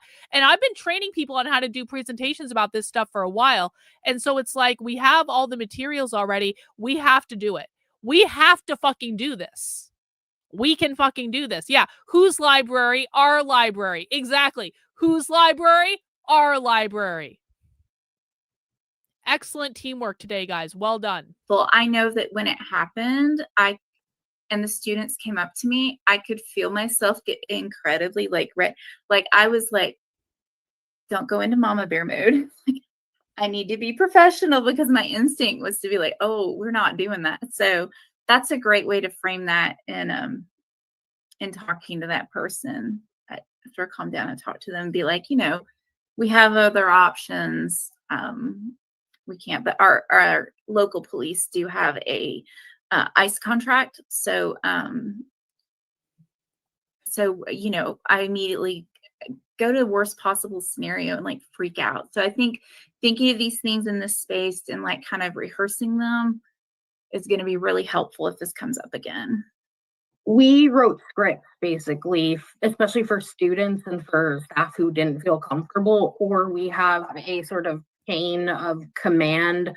So whoever's, we work a hybrid schedule as librarians. The access services folks are always there. But based on who's available, we have a Slack channel and we will put out kind of like an alert sort of, can somebody come down and back me up? Can somebody take over? Or, you know, the script I think has been really helpful, especially to students, because we also have a really large unhoused population that uses our resources and we don't want to exclude them and from our resources, but we often have sort of tensions between the non-unhoused folks and unhoused folks, where non-unhoused folks sort of try to say the unhoused people need to leave. But we talk, like the way we talk about it is like, if they're not in violation of a policy or a behavior policy, there's nothing we can do about that, right? And you making this kind of bigger scene about it and yelling at us, that's a violation, right? And so we have scripts for all that stuff. When the ICE stuff started happening at other campuses, we had like a meeting and we're like, we need to make scripts particularly for our student staff who shouldn't be subjected to any level of what like us full-timers have to deal with. And that seems to have been really helpful for people in sort of finding that ability to gain that voice, because then you do know what to say, right? It's really hard in the moment, but those are some things that we have tried. And then just having people who volunteer and say, like, I volunteer and like, I'll go talk to people. I'm not really nervous about doing that. But that seems to have been kind of helpful in delegating who can and is willing to sort of handle these little like harder sort of situations. I'm really sorry that happened though. It's awful. That's awesome. I'm totally going to talk to our public services librarian about doing some scripts and maybe even some low-key drills, like just like what would you say, because we've done that for like other safety situations, what we would do. This is just like a whole different world. So I thank you so much for that feedback. It's a whole different world, guys. It's a whole different world. In chat, there has been a couple of resources dropped that there's a campus safe zone chapter can be helpful for developing rapid response networks, which those networks frequently include those kinds of resources we're talking in terms of scripts and role playing and things like that. Julie also shared the Sanctuary Campus Network as another possible research for developing that, whether it's a formal policy in an institution or something that you take on yourself so that you can personally be prepared.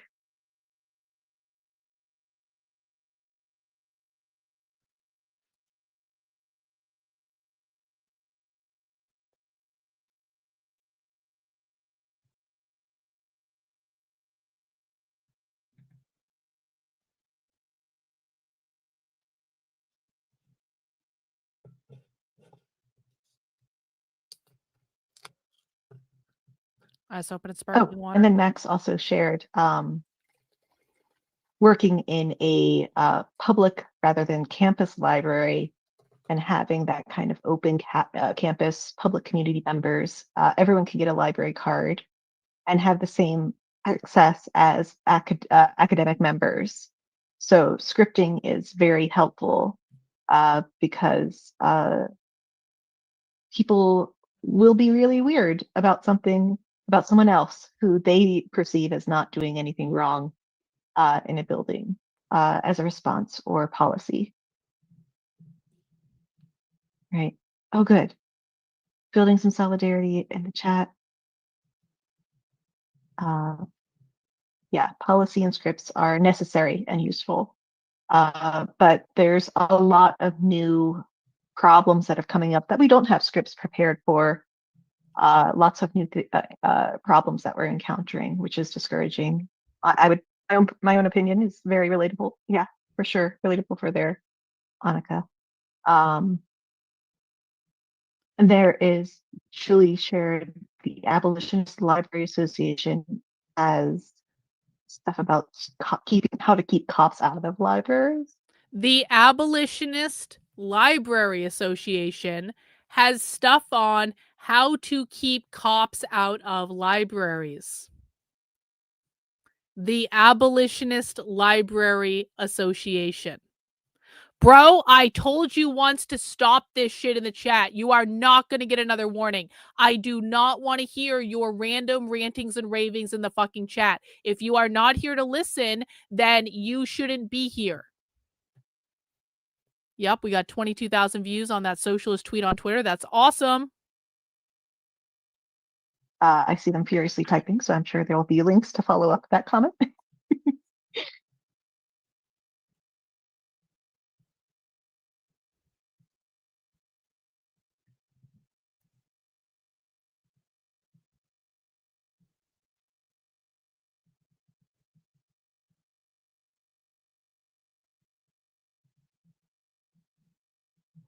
Yeah, they had craft hour right before this stream, just so you guys know. So that might be why people are knitting.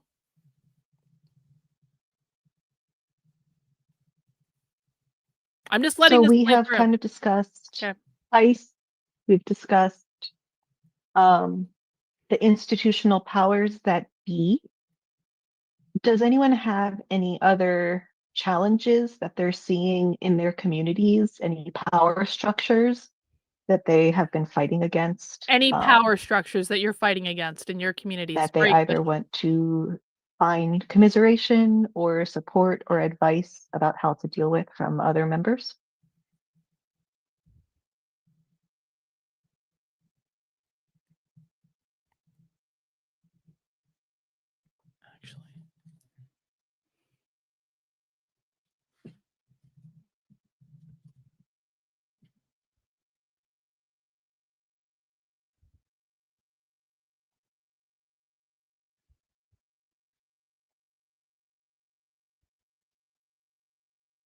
Mike, I'll also pass it back to you if you have any other questions or comments to share.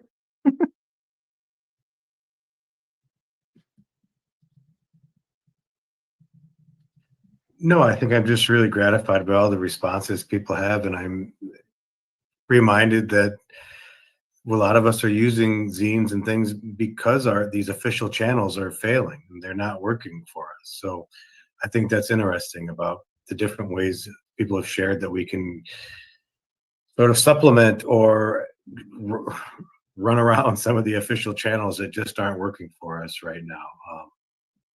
It's been really helpful to hear.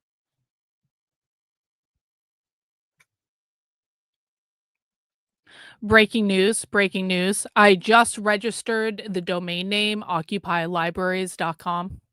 So now that I own the domain name, I own the .com. That is the first step to doing any project, guys, is you have to register the .com domain name. And once you have the .com domain name, you actually have to do the project, because if you get a really cool .com domain name like Occupy Libraries, and you just have to do it. You have to. So we now own occupylibraries.com, which means it has to become a real thing.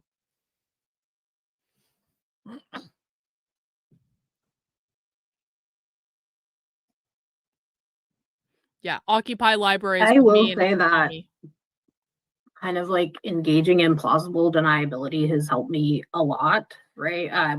Oh yeah? And I mean, it's helpful that I have colleagues that are willing to also engage in that quite a bit and will tell us sort more. Of ask for Seattle forgiveness Librarian. after the fact. We don't really police what's left out on tables in our library all the time. Oh, so this is the part where the Seattle Librarian is saying, listen, if you come and you leave leftist shit out on our library tables, we just don't pay attention to what's being left out on the library tables. Maybe a librarian comes and they put leftist organizing shit out on the library tables. You know what? We didn't, we didn't see it. We didn't see it. We're engaging in plausible deniability. We don't police every single table in the library, okay? Like, we can't control if someone comes in and leaves out leftist bullshit in the library. If something is, we police it in such a way that like we kind of rid the problematic stuff more, right? But we don't really police if community members, we have like sort of tables set up in different areas. We really take things unless we think they're harmful to the very diverse campus that we serve. Oh, so conservatives, if you go into the library and you leave stuff around, they're going to take that because it's harmful to the very diverse campus that they serve. But if other good community members that they like and politically agree with come in, we just didn't see it. Yeah, they're openly, this is what I'm saying. They are openly talking about their subversive activities, including keeping the police out of libraries, doing anti-ICE organizing in libraries, organizing against people they politically disagree with, even though those people pay taxes too. Conservatives have one set of rules they deal with at the libraries. Leftists have a whole other set of rules they deal with at the libraries. These are publicly funded institutions. Leftists might think they own the fucking libraries, but they actually don't in real life. They're taxpayer funded. Listen again. Members, we have like sort of tables set up in different areas. We really take things unless we think they're harmful to the very diverse campus that we serve. And if somebody says something, we just say, "Oh, I didn't really notice it." We don't monitor that table. It's just a table, right? And so kind of being able to do that,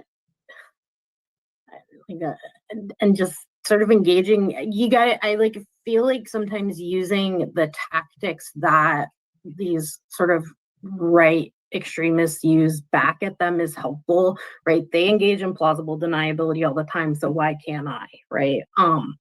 And using the tactics of the right-wing extremists who do this stuff all the time is very helpful. I'm obviously going to have to make a stop in Seattle on this Occupy Libraries tour, specifically at this person's library, to do a presentation. I'm just saying.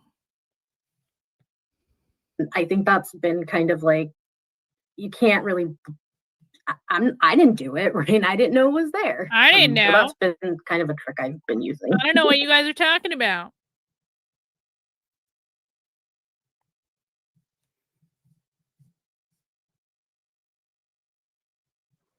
That's awesome. Yeah, I guess maybe I said that before, but that's something I feel like I've seen on our little free tables. When I'll see things out there that I know for a fact if my administrators saw, they would flip their lid, but I just quietly walk by and I didn't even notice it, that those Sanctuary City flyers were left on the freezing cart. And I just didn't know, guys. I just didn't know. Great point.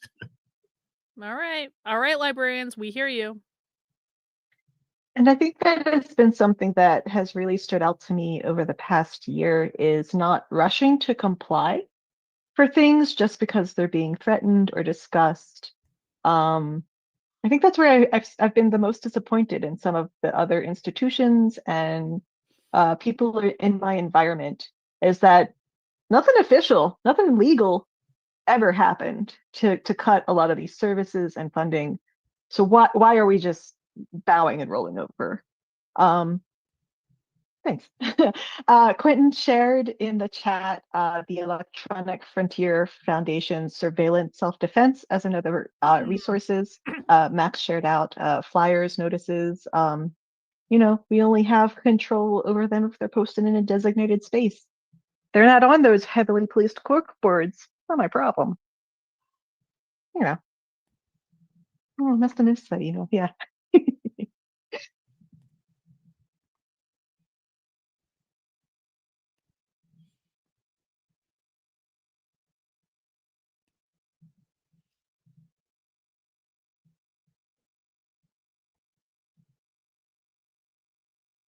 Very relatable, Ariel. We're so understaffed that no one has time to do extra.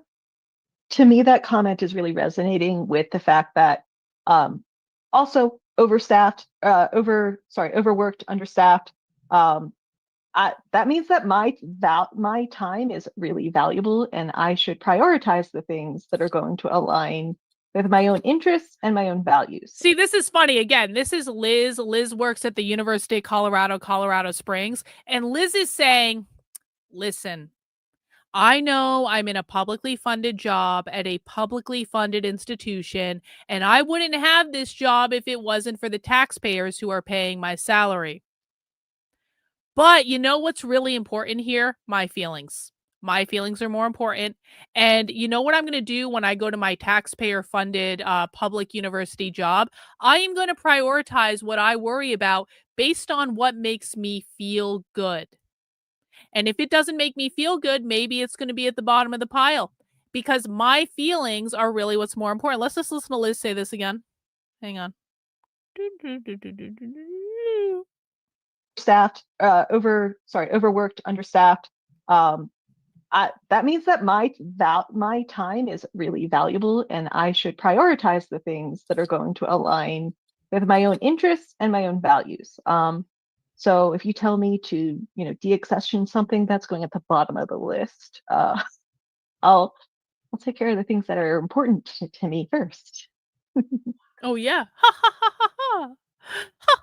Amen. Can I just piggyback on that, Liz, and say that again, we're most of us are, and all the people who are making the zines and things, we're just doing this for a passion, or as a volunteer, and I'm not getting resources. Most of us aren't getting resources. So we're, what am I trying to say? Negligence can be a sort of a hostility too.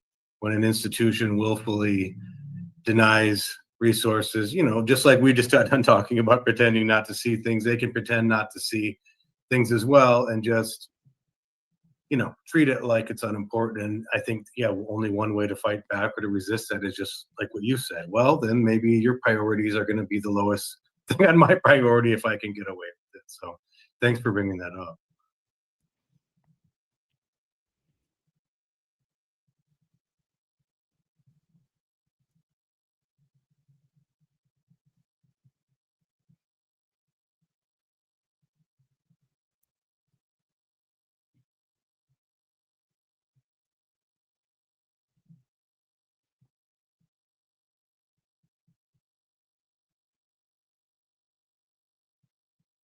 See, the presentation's winding down now. It's almost done, but we're playing the full presentation. We're playing the full context just so no one can say I didn't.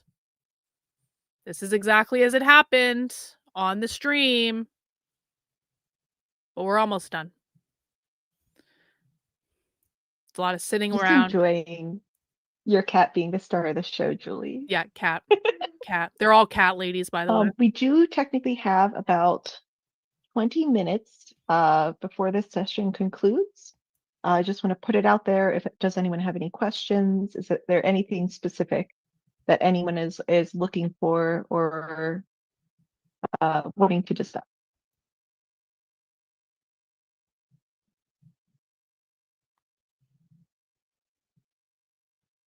Any rallying cries that we should workshop and hone for the next protest? Power to the people. Power to the people. Power to the people. I guess I just want to express a lot of gratitude to this whole group as somebody who's new to librarianship and to this field. Just knowing that this exists and that we can communicate. I guess I would hope that we could do this even more throughout the year, even if it's not in these large groups. But it's meant a lot to me to see people sharing today and throughout the year as through the listserv and everywhere else. It really makes a person feel less alone in their situation. So thank you. Yep. I hope I made you guys all feel very much less alone today, librarians. We are all making the librarians feel less alone.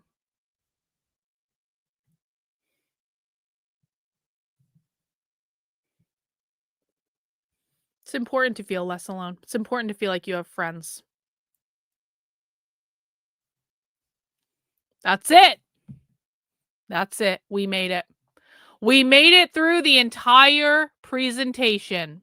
So now the librarians can't ever say that I took them out of context. The librarians cannot ever say that I clipped something out of context and I didn't show the full thing.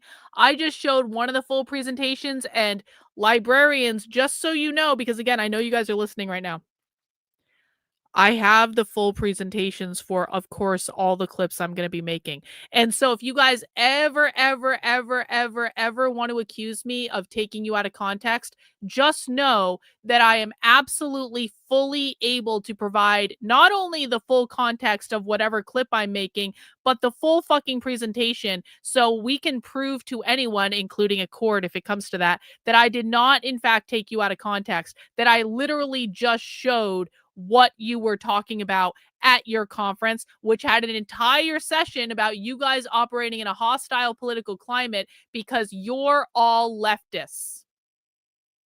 So, librarians, I guess the advice I would give you is that you need to understand that this information is getting released to the public, whether you like it or not. And you guys can continue to cry and scream and kick your feet, or you can just allow it to happen. And what the advice I would give you is to really recommend that you embrace your own ideas, librarians, because here's the thing. I have fully embraced my own ideas. I know what my own ideas about like what would benefit society are. I have no problem talking about this. And if someone wants to secretly record me talking about my ideas, they're going to hear exactly the same thing as I say in the public almost every single day. But you guys, the problem, librarians, is that you guys hide your real ideas until you're in private, and then you share them with each other, and then you implement them, but you never tell people what's going on. And so you do all this leftist organizing shit on the taxpayer dime, and we don't like it. We know what you're doing. We're paying attention. We know your fucking language. We know what zines you're reading. We know what zines you're distributing. We have a whole fucking collection of zines. We understand what you guys are doing. And you should just embrace your own ideas, and you should want them broadcast to the world. And if you don't want this to be what the impression that you leave on the world, maybe you should stop being subversive in private. You guys, again, I'm just going to remind everyone, like, I feel like I'm on glue because the librarians are deliberately trying to be punk in this space. Listen one last time. I'm working with some of my coworkers. I want to make a zine called Be the Punk You Wish to See in the Library. And I want it to be basically just like stories or like, you know, 1 or 2 sentences or even an image of someone sort of like doing something punk in their library and kind of like going against the grain when they need to.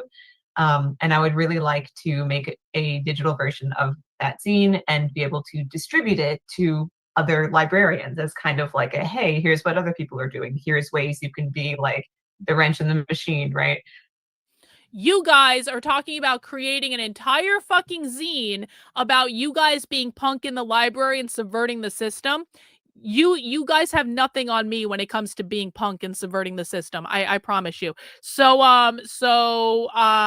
you guys should just accept that this is happening and stop fighting it, because there's nothing you can do about it. And maybe some of you are going to lose your jobs, and maybe some of you aren't going to lose your jobs. But if you didn't want to lose your jobs, then you shouldn't be using your publicly taxpayer funded jobs to do leftist organizing that is deliberately designed to prevent mass deportations, because we want mass deportations. I want mass deportations of all the brown people. I want the Mexicans to go back.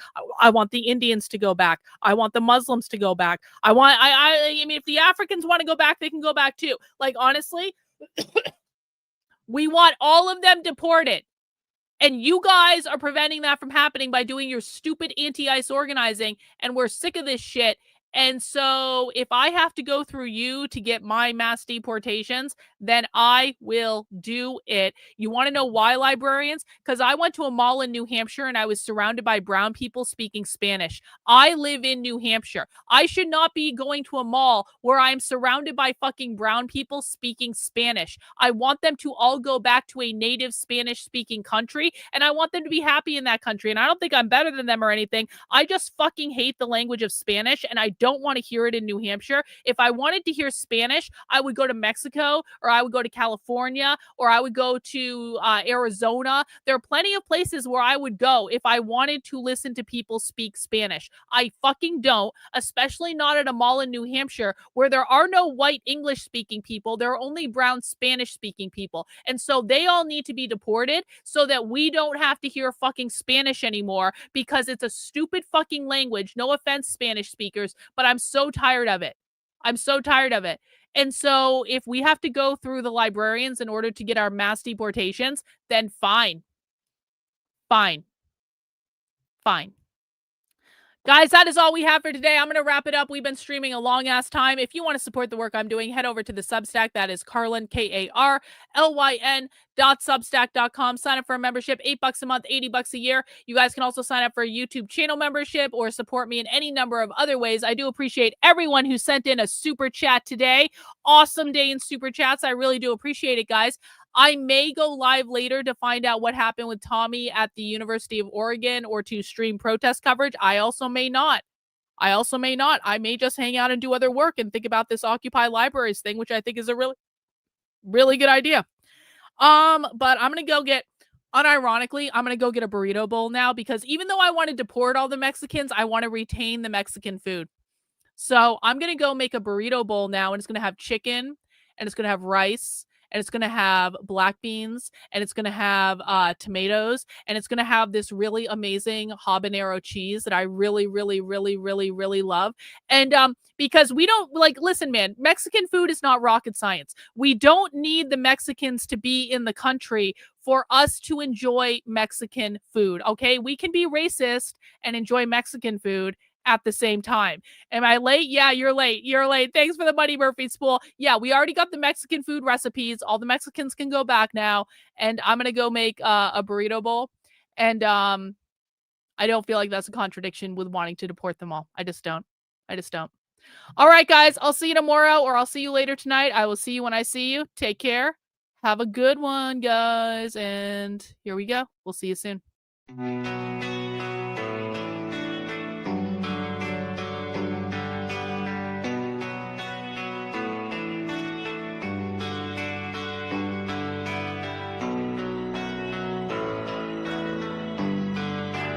How are you feeling? How long have you been here? 3 months, May 17th. And what brought you? That's difficult to answer.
Eventually resulted in your being here in the hospital.